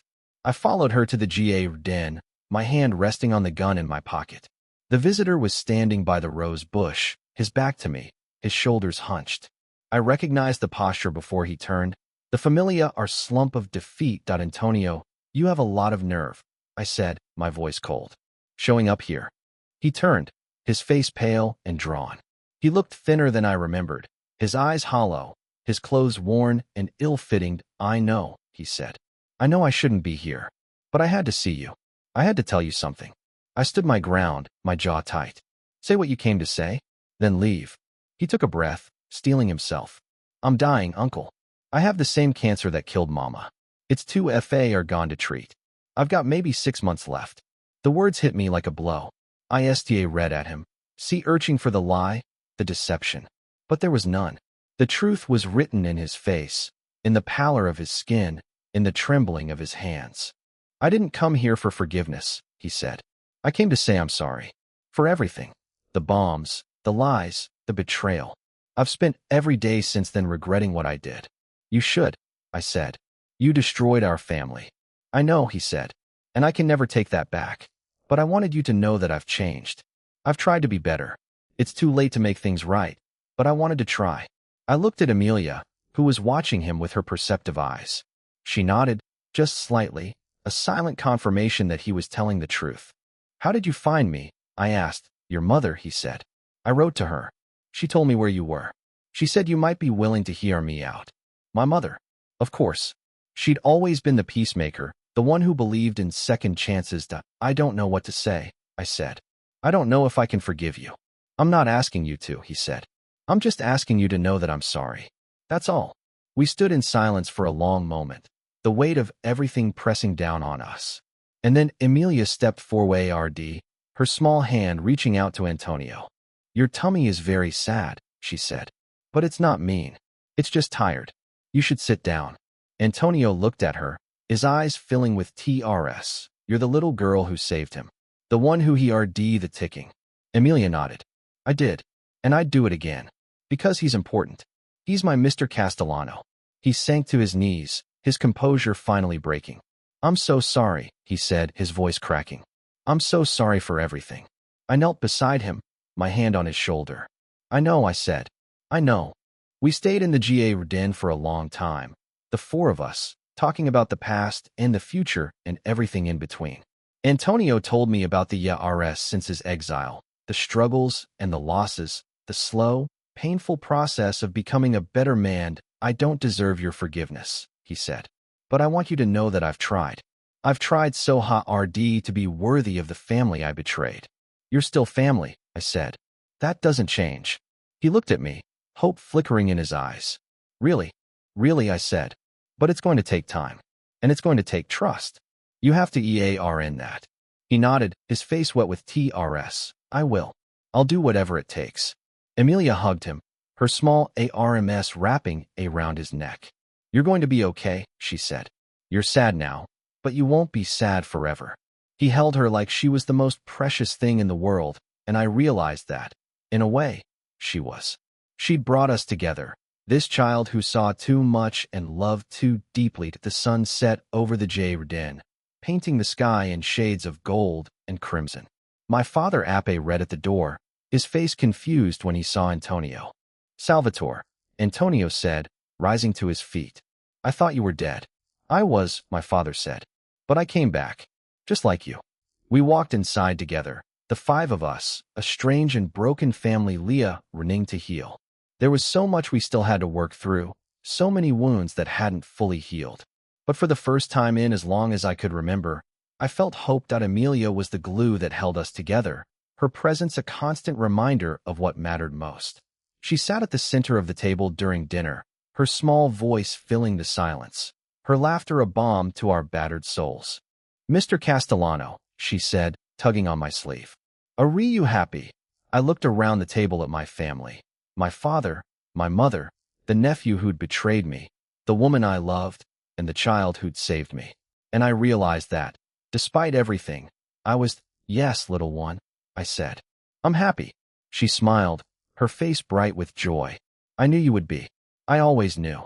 The night ended with Antonio promising to stay in touch, to prove himself worthy of the second chance he'd been given. I walked him to the door, my hand on his shoulder. Take care of yourself, I said, and keep fighting. Don't give up. He nodded, his eyes shining. I won't. Not anymore. I watched him drive away, Desape ring into the darkness, and I felt a strange sense of peace. The past was finally behind us, the wounds beginning to heal. There would be more challenges, more battles, more losses. But for tonight, I had everything I needed. I walked back to the GA den, where Emilia was sitting alone in the moonlight. She looked up as I approached, her face serene. He'll be okay, she said. His tummy is still sad, but it's getting better. I sat beside her, my arm around her small shoulders. You see everything, don't you? She nodded. That's my job. I'm supposed to see things so I can tell people what they need to know. And what do I need to know, little one? She turned to me, her eyes glowing in the moonlight. You need to know that you're loved. By all of us. And that you deserve it. I pulled her into a hug, holding her tight. I don't know what I did to deserve you. She hugged me back, her small voice fierce. You didn't have to do anything. You just had to be you. The weight of everything I'd ride for so long, the grief, the anger, the fear, it all seemed to lift in that moment. I held the child who'd saved me, and I let myself feel hope that tomorrow would bring new challenges. But tonight, I had my family. I had my future. I had everything I needed to keep going. The cancer took Antonio faster than anyone expected. 6 months became 4 became 2, and suddenly I was standing in a hospital room in Switzerland, watching the boy I'd raised slip away. He'd asked me to come, not out of desperation, not out of guilt, but because he wanted to say goodbye properly. I'd flown across the ocean with Emilia by my side, her small hand RM in mine, her eyes seeing things I couldn't comprehend. He's not SCA red, she said as we walked through the sterile corridors. His tummy is tired, but it's not SCA red. He's ready. I didn't know how to respond to that. I'd seen men die in 100 different ways, but I'd never Ned to accept it. Especially not this. Especially not when the man dying was someone I'd once loved like a son. Antonio was in a private room, his body ravaged by the disease that had stolen his mother.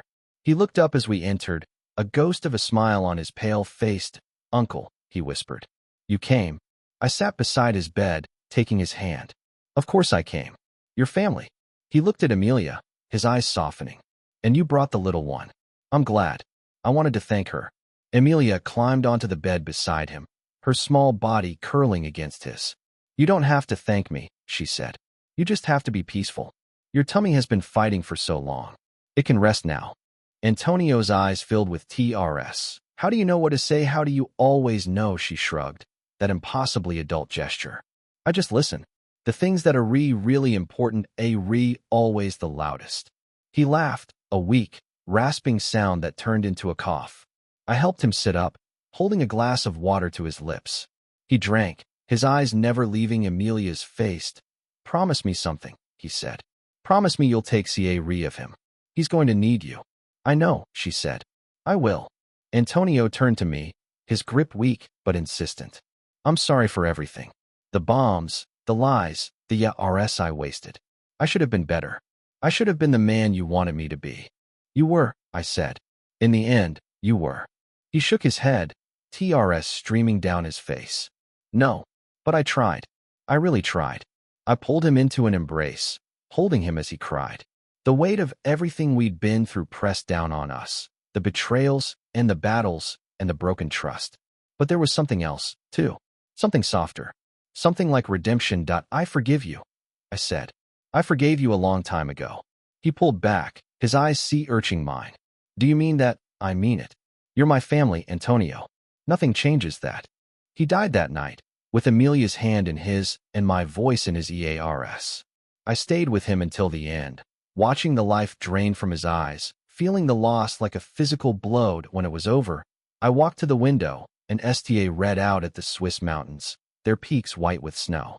The world was still turning, indifferent to the grief I see arrived. Mr. Castellano, Emilia said, her voice small. He's not sad anymore. He's finally peaceful. I turned to her, this child who'd seen so much death in her short life. How do you know? Because I can feel it, she said. His tummy was tired for so long. Now it's quiet. He's resting. I knelt beside her and pulled her into a hug. Thank you for coming with me. I couldn't have done this alone. She hugged me back, her small arms tight around my neck. You're welcome. That's what I'm here for. We flew home the next day, the grief-heavy but rabble. Sophia was waiting at the airport, her arms open, her love a shelter from the storm. My father and mother were at the estate, their faces etched with sorrow. Antonio's gone, I said, the words feeling strange in my mouth. He died peacefully. Katerina crossed herself, her ancient face pale. He was a troubled boy, but he was loved. He knew that in the end. Salvatore put his hand on my shoulder, his grip firm. You did the right thing, son. You gave him peace. I nodded, not trusting myself to speak. The grief was still raw, still fresh. But there was something else, too. A sense of closure. A sense that the story had finally come to an end. The weeks that followed were quiet. A time of healing and reflection. I spent more time at home, more time with my family. The empire ran itself, my loyal lieutenants handling the day-to-day operations. I'd built something that could survive without me, and that was a comfort I hadn't expected. Emilia was my constant companion, her presence a balm to my wounded soul. She followed me through the estate, her small voice filling the silence, her laughter a reminder that there was still joy in the world. Mr. Castellano, she said one afternoon, finding me in the Garden. Your dad wants to talk to you. He's in the study. I walked to the study, my heart heavy with anticipation. Salvatore was sitting by the fire, a glass of whiskey in his hand. He looked up as I entered, his face serious. Sit down, son. We need to talk. I sat across from him, waiting. He took a long drink of his whiskey before speaking. I'm dying, he said. The doctors say I have maybe a year, maybe less. The words hit me like a physical blow. I read at him, my mind reeling. You can't be serious. You just came back. We just got you back. He nodded, his eyes glistening. I know. And I'm sorry. I should have told you sooner. I didn't want to worry you. Worry me, I said, my voice rising. You're telling me you're dying. Of course I'm worried. He reached across the table and took my hand. I've had a good life, Luca. A long life. I've seen you grow into a man I'm proud of. I've seen you find love and build a family. I don't have any regrets. But I do, I said. I regret all the RS we lost. I regret not having you in my life. Then make the most of the time we have, he said. Don't waste it on regrets. Just be here, with me. That's all I ask. I nodded, tears streaming down my face. I will. I promise. We sat together for a long time, talking about the past and the future. He told me stories about his childhood, about my mother, about the EARLY days of the Empire. I listened, savoring every word, memorizing every detail. Emilia found us hours later, her face concerned. Your tummies very sad, she said. Both of them. I pulled her into my lap, holding her close. We're okay, little one. We're just saying goodbye. She nodded, understanding in her old eyes. I know, but it's not forever. It's just for a little while. My father smiled, his eyes wide. She's wise beyond her RS, this one. She's going to change the world. She already has, I said. She changed mine. The months that followed were a gift I hadn't expected. My father's health declined slowly, giving us time to say everything that needed to be said. We spent hours together, talking, laughing, remembering. He read his wisdom, his stories, his love, and I soaked it all in, grateful for every moment. Sophia was by my side through it all, her strength a constant anchor. She helped with my father's CA, her gentle hands easing his pain. Emilia was a source of light, her presence a reminder that there was still beauty in the world. Mr. Castellano, she said one evening, finding me in the garden. Your dad is going to leave soon. But he's not SCA red. He's ready. I looked at her, this child who saw everything. How do you know? Because I can feel it, she said. His tummy is tired. It's ready to rest. I pulled her into a hug, holding her tight. I don't know what I'd do without you. You'd be okay, she said. You'd be sad, but you'd be okay. You're strong, Mr. Castellano. Stronger than you know. My father died on a spring morning, with the sun streaming through the window and his hand in mine. He went peacefully, his face serene, his final words a whisper of loved, thank you, son, for everything. I stayed with him until the end, holding him, telling him I loved him. When he was gone, I walked to the garden and sat among the roses Emilia had planted. The TRS came then, a flood of grief I couldn't contain. Emilia found me there, her small hand on my shoulder. It's okay to cry, she said.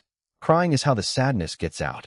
I pulled her into my lap and held her, my TRS soaking into her hair. She let me cry, her small ARMS wrapped around me, her presence a comfort I couldn't describe. I loved him, I said.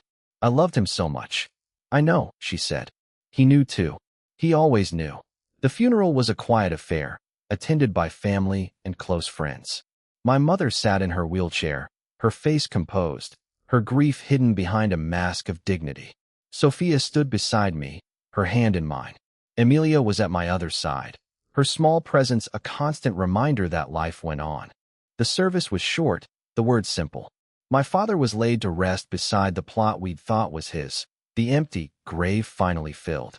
I stood at the edge, watching the dirt fall, feeling the weight of another lost, Mr. Castellano, Emilia said, tugging on my sleeve. He's not really gone. He's just somewhere else now. Somewhere peaceful. I looked at her, this child who'd seen so much death and still believed in the goodness of the world. How do you know? Because I can feel him, she said. He's happy. He's with Antonio. They're together again. I pulled her into a hug, holding her tight. Thank you, little one, for everything. She hugged me back, her small voice fierce. You're welcome. Now let's go home. Your mom needs you. I walked back to the CAR, Sophia on one side, Emilia on the other. The road ahead was uncertain, the future full of challenges I couldn't foresee. But I had my family. I had my love. And I had a child who'd taught me that even in the darkest moments, there was still light, that the empire would survive. The legacy would continue. But the most important thing, the thing that mattered more than any territory or any deal, was the love that held us together. My father had understood that in the end. He'd given up everything to protect his family, and he died knowing that his sacrifice had been worth it. I would carry that lesson with me for the rest of my life. I would protect my family, cherish every moment, and never waste a single day on anger or regret. And I would do it all with Emilia by my side, her wisdom a guiding light in the darkness the night after the funeral. I sat in the den alone, looking up at the SDRS. The roses were blooming, their fragrance filling the air. Somewhere in the distance, an owl called, its voice echoing through the silence, "Mr. Castellano." Emilia's voice was soft, her small feet patting on the grass. "Can I sit with you?" I opened my ARMS and she climbed into my lap, her small body WRM against mine. We sat together, looking at the sky, the STARS twinkling above us. "Do you think they're up there?" she asked. "Your dad and Antonio." I smiled, the first real smile I'd managed in days. "I think they are. I think they're watching over us." She nodded, her face serious. "They are. I can feel them. They're happy." I kissed the top of her head, holding her close. "Thank you for being here, little one. Thank you for everything." She hugged me, her small ARMS tight around my neck. "You're welcome, Mr. Castellano. I'll always be here. I promise." We stayed in the den for a long time, watching the STARS, feeling the peace that had finally settled over us. The losses had been great, the grief immense. But we were still here, still together, still fighting. And in the end, that was all that mattered. Grief is a strange companion. It follows you through the days, a shadow at your heels, a weight on your chest. I see a ride it with me through the spring and into the summer, a constant reminder of everything I'd lost. But life has a way of moving four-way of demanding your attention even when all you want to do is to sap AR. I threw myself back into the empire with a ferocity that surprised even me. The legitimate businesses were thriving, the old operations gradually being phased out. My men adapted to the new order, their loyalty unwavering, their trust RD1. We were building something different, something better, and the work gave me a purpose I desperately needed. Emilia was growing older, her gifts becoming more pronounced with each passing month. She saw things others couldn't. RD whispers in the silence that no one else could detect. Her mother worried about her, the way mothers always worry about children who are too special, too different. But I saw something else in Emilia. I saw a gift that could shape the world if it was nurtured properly. "Mr. Castellano," she said one morning, finding me in my study. "There's a woman coming to see you. She's very angry. Her tummy is full of fire." I looked up from my papers, frowning. "A woman who, I don't know her name," she said. "But she's been waiting a long time. She wants to hurt you." I called Dominic and had him increase security. Whatever was coming, I wanted to be ready. The Empire had enemies I'd made over years of brutal business. Elena Volkov was in prison, but there were others, always others, waiting for their chance. The woman arrived 3 days later, accompanied by a lawyer and a look of contained fury. Her name was Isabella Moretti, Frank's daughter. She'd been living abroad when I dismantled her father's world, and she'd returned to seek justice for the man who'd betrayed me. "Mr. Castellano," she said, her voice cold. "I'm here to make you an offer." I gestured for her to sit, my face composed. "I'm listening. My father was a loyal servant to your family for 30 years. He made a mistake, yes, but he paid for it. You destroyed him. You took everything he had, everything he'd worked for, and you left him to rot. Your father made choices," I said. "He chose to betray me. He chose to help Antonio. He chose to put himself above the family. Those choices had consequences." She leaned forward, her eyes blazing. "I don't see a about the choices he made. I see a about the choices you made. You humiliated him. You stripped him of his dignity. And now he's dead." The words hit me like a blow. Frank Moretti was dead. I hadn't known. I'd been so focused on rebuilding, so consumed by grief and loss, that I'd lost track of the people I'd cast out. "I didn't know," I said. "I'm sorry for your loss." She laughed, a bitter, hollow sound. "Sorry. You're sorry. That's supposed to make it better." "No," I said. "Nothing makes it better. But it's the truth." She stood up, her hands trembling. "I came here to tell you that I'm going to take everything from you. Everything you've built, everything you love. I'm going to destroy you the way you destroyed my father." I rose to my feet, meeting her gaze. "You're welcome to try." She left with a final her lawyer scurrying behind her. I watched her go, feeling the weight of another enemy I'd created. The cycle of violence never ended. It just changed shape, found new faces. Emilia was waiting in the hallway, her small face pale. "She's going to do something bad," she said. "Her fire is very hot." I knelt beside her, taking her hands. I know, little one, but I'll handle it. I always do. She shook her head, her eyes serious. Not this time. This time, you need help. That evening, I gathered my inner circle and told them about Isabella's threat. Dominic wanted to move immediately, to neutralize the danger before it could take root. But I hesitated, held back by something I couldn't name. She's grieving, I said. She's lost her father. I understand that kind of pain. With respect, boss, Dominic said. Her grief doesn't make her less dangerous. She's already making moves. She's been meeting with our competitors, building alliances. She's going to strike soon. I nodded, knowing he was right. Then we preparee. We protect what matters. But we don't strike first. That's not who we are anymore. The weeks that followed were tense, a delicate dance of moves and countermoves. Isabella was patient. Her revenge fully plotted. She'd Leah Rened from her father's mistakes, her plans more calculated, her allies more powerful. I spent more time at home, protecting my family. Sophia and Emilia were my priority, their safety my constant concern. I had RDS stationed around the clock, cameras monitoring every entrance, protocols for every possible threat. Mr. Castellano, Emilia said one night, finding me on the balcony. You're worried about us. I pulled her onto my lap, holding her close. Always, little one. I'm always worried about you. You don't have to be, she said. I can take care of myself. I laughed, the sound rusty with disuse. You're 4 years old. Almost 5, she corrected. And I'm very good at listening. I'll know if something bad is coming.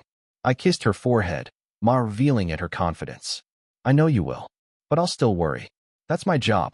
She hugged me tight, her small voice fierce. Then I'll worry about you too. That's my job. Isabella's attack came on a Sunday, the day of rest, the day when even the most vigilant let their RD down. It was a coordinated assault, fully planned, executed with precision. She'd targeted my shipping routes, my legitimate businesses, the fragile new empire I'd built. The losses were significant, but not catastrophic. My men responded quickly, defending what they could, minimizing the damage.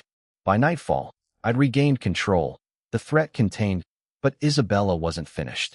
She'd sent a message, a promise of more violence to come. The note arrived at my home, slipped under the door like a serpent in the night. Your empire is built on sand, Castellano. One wave, and it all comes crashing down. I read the words and felt the familiar coldness settle into my bones. The threat was real, the danger immediate. I had to move, had to act, had to protect what I'd built. But this time, I wouldn't do it alone. I called a meeting with my inner circle, but this time, I invited Sophia. She sat beside me, her presence a grounding force, her wisdom a valuable asset. We're going to take a different approach, I said. We're not going to fight fire with fire. We're going to fight it with intelligence, with strategy, with the one thing Isabella doesn't have. What's that? Dominic asked. Family, I said. She's alone in this. She's driven by grief and anger, and that makes her blind. We have each other. We have trust. We have something worth fighting for. The plan was simple. We'd make Isabella an offer. Not a threat, not a demand, but an offer. A chance to end the cycle of violence, to find peace in the midst of grief, as she'll never accept, Dominic said. She's too angry. Maybe, I said. But we have to try. That's what makes us different from her. I reached out to Isabella through intermediaries, proposing a meeting. She agreed. Her curiosity piqued, her hatred still burning. That we met in a neutral location, a small park on the outskirts of the city. I brought only Dominic and a single RD, a show of trust one hoped she'd reciprocate. Isabella arrived with her lawyer and 2 RDs, her face pale with rely contained rage. We sat on opposite benches, the distance between us a symbol of the chasm that couldn't be crossed. Why did you ask me here? She demanded. To talk, I said. To find a way 4-way road. There is no way 4-way RD, she said. You destroyed my father. I'm going to destroy you. I leaned 4-way RD, my voice calm. I know you're angry. I know you're grieving. But this path you're on, it won't bring you peace. It will just bring more pain. I don't see a about peace, she said. I see a about justice. Then let's talk about justice, I said. Your father betrayed me. He helped Antonio try to kill me. He put his own interests above the family, above the trust we'd built for decades. I didn't destroy him, Isabella. He destroyed himself. I just gave him the consequences he'd reneged. Her face contorted with rage. You have no right. I have every right, I said, my voice rising. I gave your father everything. Loyalty, trust, a place in my family. He threw it all away. And you're doing the same thing. You're following his path, making his mistakes. Is that what you want? To end up like him? She fell silent, her eyes glistening with unshed tears. I'm not asking you to forgive me, I said. I'm not asking you to forget. I'm asking you to stop, to find another way. Because if you keep going down this road, you're going to destroy yourself. And I don't want that for you. She read at me, her composure cracking. Why do you see Because I've been where you are I said. I've lost people I loved. I've been consumed by grief and anger. And I know where it leads. It leads to more loss, more pain, more death. You have a chance to break that cycle, Isabella. Don't throw it away. She sat in silence for a long time, her face a war of emotions. And then, slowly, she nodded. I'm not making any promises, she said. But I'll think about what you said. That's all I ask, I said. Take your time. And when you're ready to talk, I'll be here. She left with her RDS, her steps uncertain, her resolve shaken. I watched her go, feeling a strange sense of hope. Think she'll come around, Dominic asked. I don't know, I said. But we gave her a choice. The rest is up to her. Emilia was waiting when I got home, her eyes sea-urching my face. Her fire is ling, she said. It's not as hot as before. I smiled, pulling her into a hug. I know. I felt it too. The weeks that followed were a waiting game, a test of patience and hope.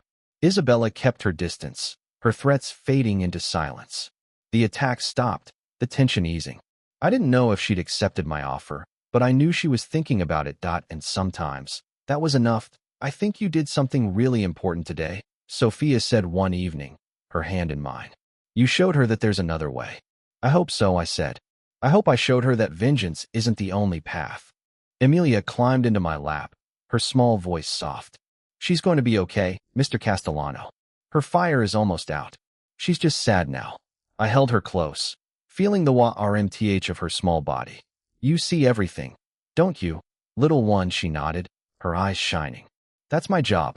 I kissed her forehead and looked out at the den, the roses in full bloom, the sun setting over the hills. The future was uncertain, the challenges still ahead. But I had my family, my love, my hope. And for now, that was enough.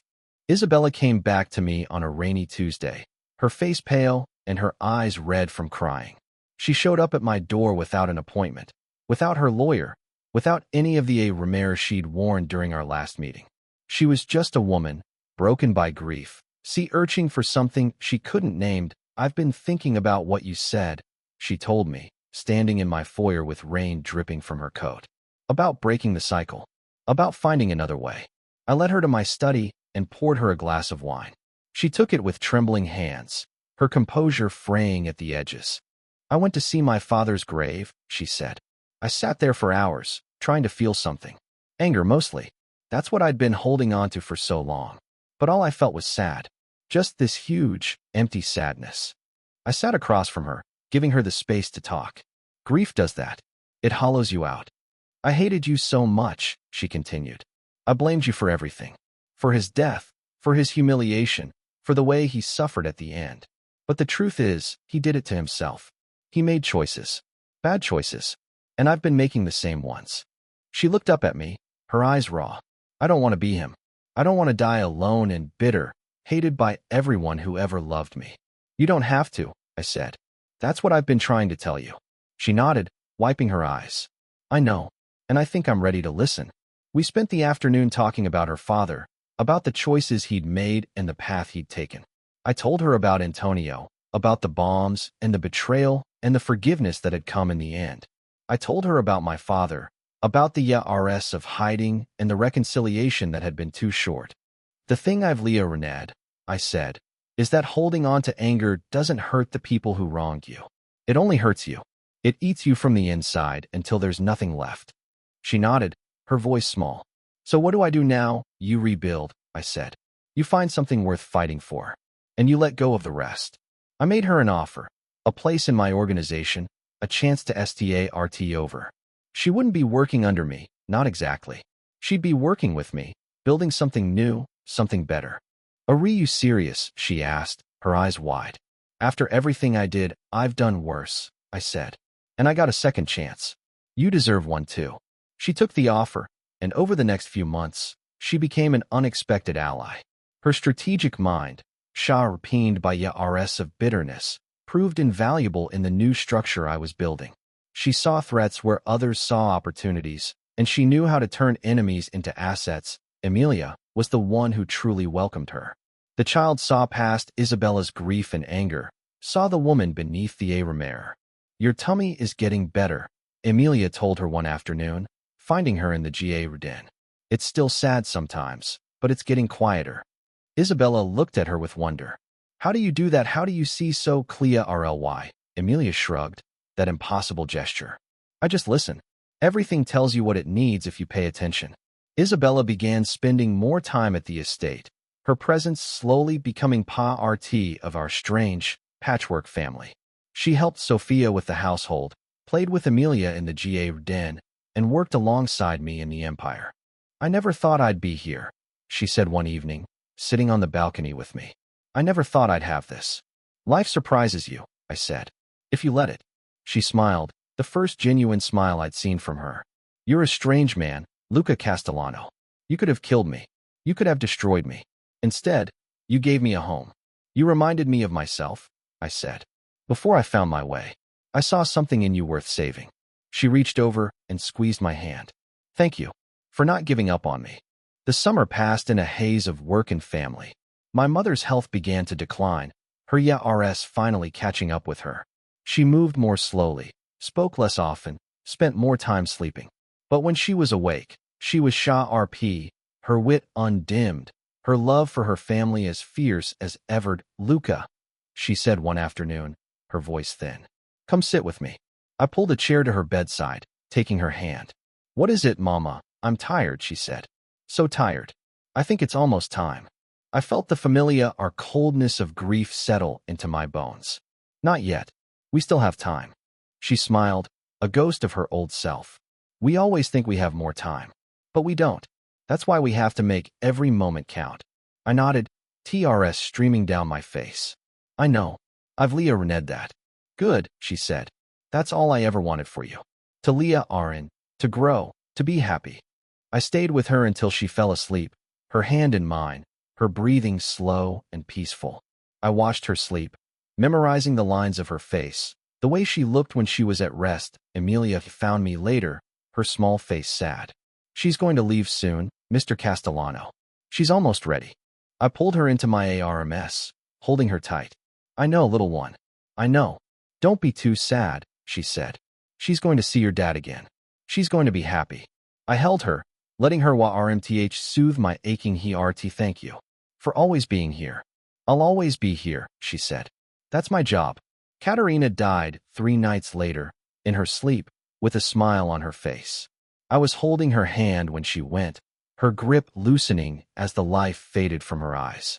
I stayed with her for a long time after, just holding her, saying goodbye. The funeral was a quiet affair, attended by the family and close friends. Sophia stood beside me, her hand in mine, her presence a comfort I couldn't have managed without. Emilia was on my other side, her small hand in mine, her eyes seeing things I couldn't. She's happy, Emilia said. She's with your dad. They're together again.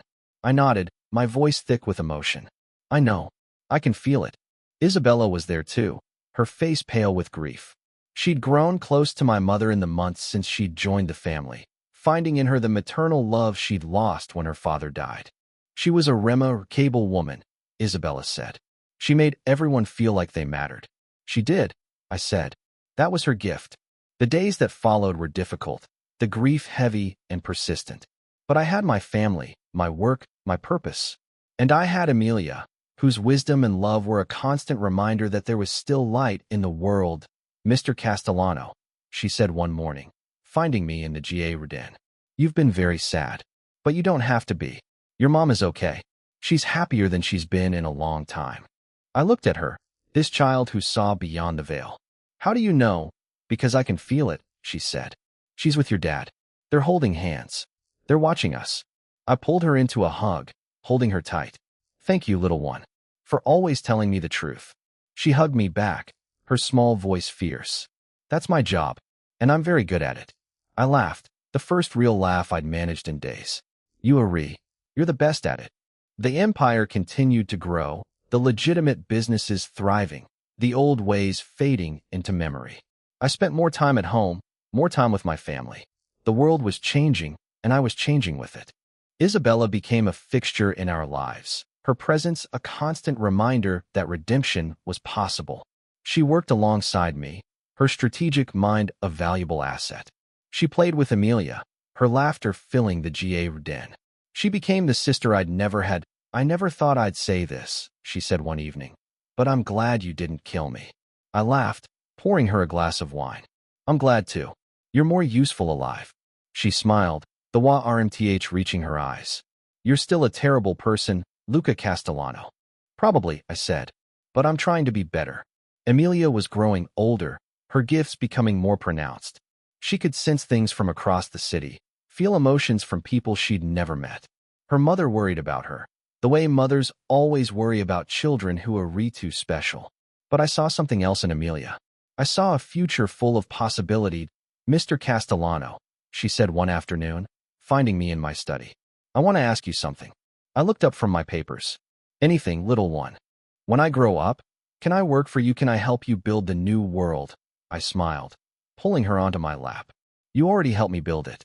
Every day. But I want to do more, she said. I want to help people. The way you help people. I looked at her, this child who'd seen so much and still believed in goodness. You will, Amelia. You'll do great things. I know it. She hugged me tight, her small voice fierce. I'm going to make you proud. I promise. I already am, I said. Every single day. The autumn came, the leaves turning gold and red, the air growing crisp. I walked through the GA den with Amelia, her hand in mine, her voice filling the silence. Do you think we'll always be like this? She asked. You and me and Mama and everyone. I hope so, I said. But even if things change, we'll always have each other. That's the most important thing. She nodded, her face serious. I know. I've always known.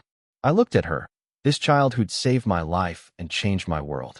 She was growing so fast, her wisdom outstripping her YRS. I'd missed these moments, the quiet times in the GA den, the whispered secrets and Shah-read dreams, but I knew, with a certainty that settled into my bones, that whatever came next, we'd face it together. That was the gift she'd given me. The gift of connection, of love, of hope.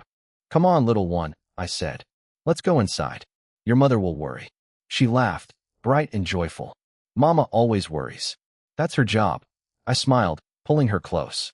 And what's your job? She looked up at me, her eyes shining. To make sure everyone knows they're loved. I kissed her forehead, feeling the RMTH of her small body against mine. You're very good at it. I know, she said. That's why I'm here. We walked inside together, the GA den behind us, the future ahead. The road had been long, the losses great. But I had my family, my love, my hope. And I had Amelia, the child who'd heard the ticking flowers, the child who'd saved my life, the child who'd taught me what really mattered. For her, I would keep fighting. For her, I would keep building. For her, I would never give up. That was my job. And I was very good at it. The winter of my 50th year arrived with a silence that felt like a benediction. The snow fell in thick, white blankets over the Westchester estate, covering the GA den where Amelia had planted her roses, muffling the world in a hush that seemed almost sacred. I stood at the window of my study, watching the flakes drift down, and I thought about all the winters that had come before. The first winter after my father's death, when I'd been 25 and alone, carrying the weight of an empire I hadn't asked for. The winter when Antonio had smiled at me across the ballroom, his hands hiding bombs in silver boxes. The winter when my mother had died, her hand in mine, her face peaceful. The winter when I'd finally understood that the only thing worth building was a family. Sophia found me at the window, her ARMS wrapping around me from behind. You're thinking too much again, she said, her voice RM against my back. Always, I said, covering her hands with mine. That's what I do. Then think about this, she said. Our daughter is about to turn 10. She's been planning a party for weeks. You have to pretend to be surprised. I laughed, the sound rumbling through my chest. She knows I know. She always knows. It's the thought that counts, Sophia said. Just try to look surprised. Emilia had grown so much in the RS since that fateful birthday party. She was taller now, her RK curls longer, her eyes still holding that uncanny depth that made people stop and sta. Her gift had only grown stronger, her ability to see and feel things beyond the ordinary becoming more refined with age. She spent hours in the den, talking to the plants and the animals, whispering things I couldn't hear. She'd become something of a legend in the community, a strange and wonderful child who seemed to understand the world in ways no one else could.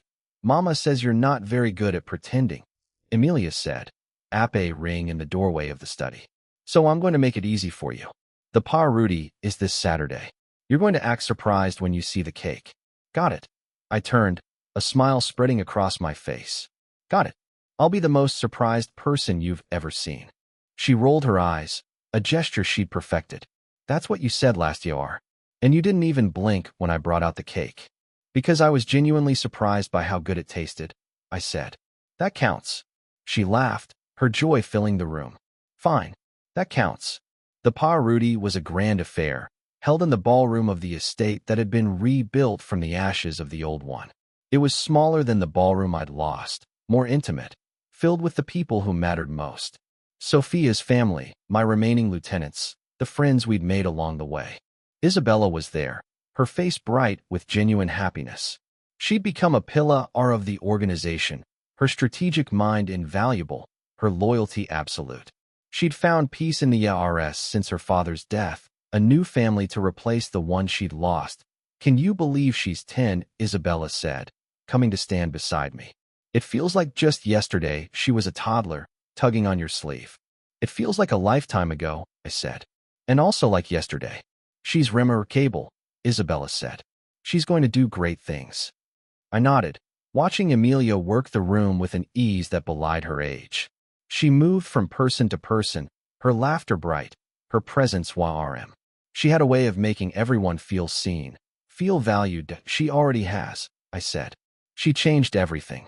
The cake arrived in the afternoon, a towering confection decorated with roses made of sugar. Emilia's face lit up when she saw it, her hands clasped in front of her in genuine excitement. You guys, she said, her voice breathless. This is amazing. She blew out the candles, her wish a secret she refused to share. I watched her, this child who'd saved my life and changed my world, and I felt a surge of love so fierce it brought me to my knees after the party. When the guests had gone and the last of the cake had been put away, Emilia found me in the den. The snow had stopped, the world quiet and stilled. Mr. Castellano, she said, her voice soft. Can I ask you something? I sat down on the den bench, pulling her onto my lap. Anything, little one.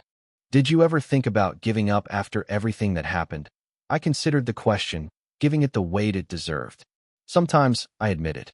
There were moments when it all felt like too much, when the losses seemed bigger than the victories. But you didn't give up, she said. You kept going. I kept going because I had something worth fighting for, I said. I had your mother. I had the people who believed in me. And I had you. She was silent for a long moment, her small body against mine. Do you think it was worth it? All the pain and the fighting.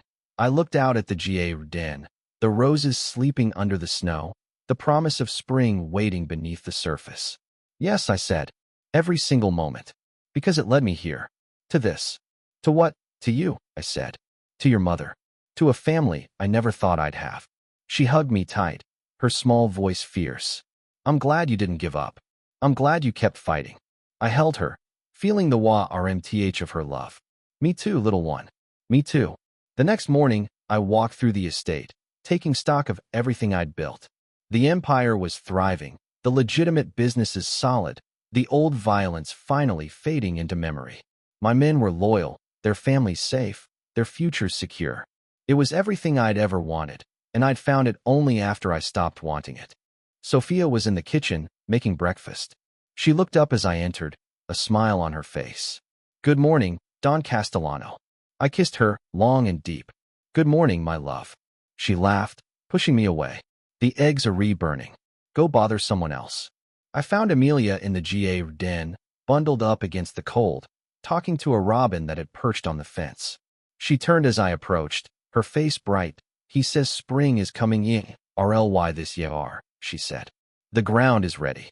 I stood beside her, my ARM around her shoulders. Are you ready? She nodded, her gaze distant. I think so. There's so much to do. So many things to build. You have time, I said. You have all the time in the world. She looked up at me, her eyes holding that ancient wisdom. So do you, Mr. Castellano. So do you. The empire continued to evolve, the new order taking root. I stepped back from the day-to-day operations, trusting my lieutenants to handle the work I'd spent a lifetime building. My role shifted, became more advisory, more symbolic. I was the Patria RCH now, the figurehead, the one who held it all together. Isabella took on more responsibility, her leadership skills blossoming under the trust I'd placed in her. She'd become something I'd never expected, a friend, a confidant, a sister in all but blood. You've built something remarkable, she said one afternoon, walking with me through the GA den. Something that's going to last. It's not just me, I said. It's all of us. The people I chose to surround myself with. Speaking of which, she said, a sly smile on her face. I heard a rumor you're going to retire soon. I laughed, shaking my head. I'm not that old. Not yet, she said. But maybe someday. What would you do with yourself? I looked around the GA den, at the roses Amelia had planted, at the life we'd built. I think I'd spend more time here, I said. With my family. Watching the roses grow. That sounds like a plan, she said. A good one. The spring came, and with it, a sense of renewal. The roses bloomed, their crimson petals bright against the green. The GA den came alive with color and fragrance, a testament to the love that had been planted there. Amelia turned 11, then 12, her gifts deepening with each passing year. She became a source of wisdom for everyone around her, her insights cutting through the noise of the world with an almost supernatural similarity. Mama's worried about something, she said one afternoon, finding me in my study. She hasn't told you yet, but she's been thinking about it for a long time. I looked up, my heart racing. What is it? She wants to start a school, Amelia said. For children like me. The ones who see things other people don't. I sat back, a smile spreading across my face. That's a beautiful idea. She's read you won't support it, Amelia said. She thinks you'll worry too much. I rose from my chair, pulling her into a hug. Tell your mother I support her. Tell her I'll do whatever it takes to make it happen. Amelia hugged me back, her small voice bright. I knew you would. That's why I told you. The school opened the following year, a small building on the edge of the estate. It was a place for children with gifts, for those who saw the world differently, for the ones who needed guidance to understand their own power. Sophia ran it with a passion I'd never seen in her love for the children evident in every gesture. Amelia was her our pupil, her wisdom a guiding light for the others. I'm so proud of you, I told Sophia one evening, holding her close. You've built something incredible. I had help, she said. I had you. I had Amelia. I had a family that believed in me. I kissed her, feeling the love that had sustained us through so much. I always believed in you. From the very beginning.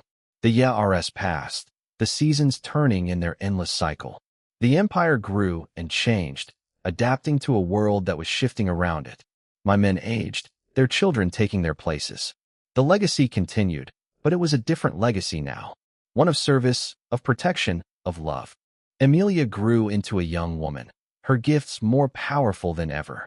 She became a counselor, a guide, a voice for those who couldn't speak for themselves. She traveled the world, sharing her wisdom, helping others find their way to. I'm going to be gone for a while, she told me one morning, packing her bags. There's a village in South America that needs me. The children there are special, just like I was.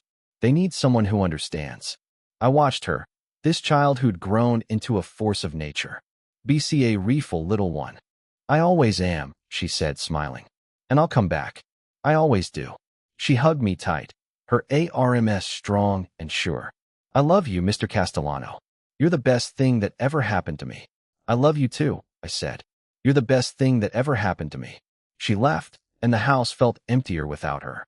But I knew she'd return, her wisdom and her love a constant presence in my life that I walked through the jardin, the roses in full bloom. The sun was setting, the sky painted in shades of gold and crimson.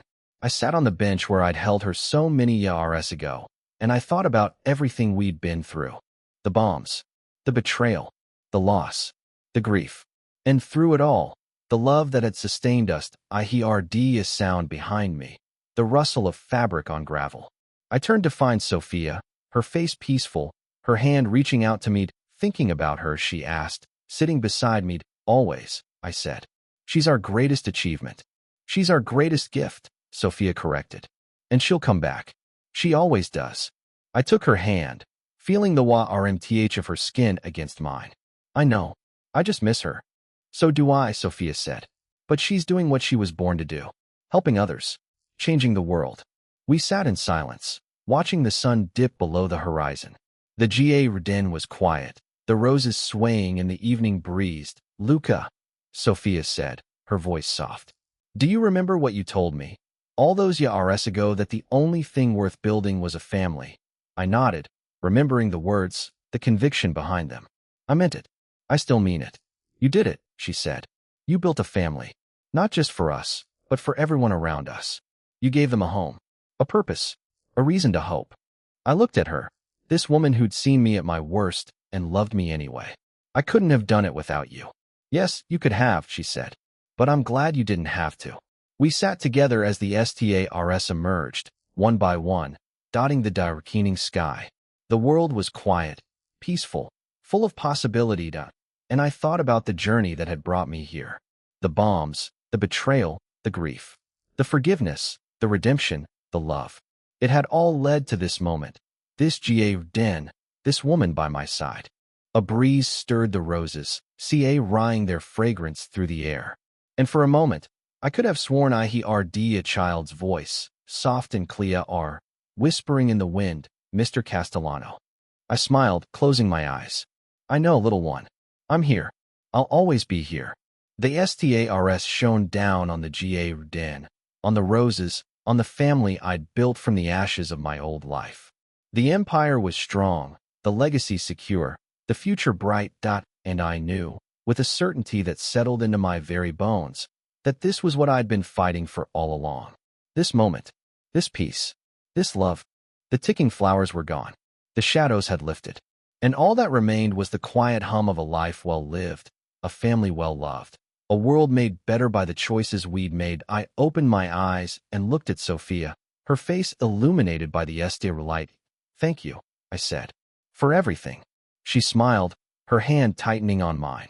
Thank you, Luca, for never giving up. I leaned over and kissed her, soft and sweet, a promise of all the years to come. The jardin was silent, the roses content, the future waiting. And I was ready for it. Finally, completely ready.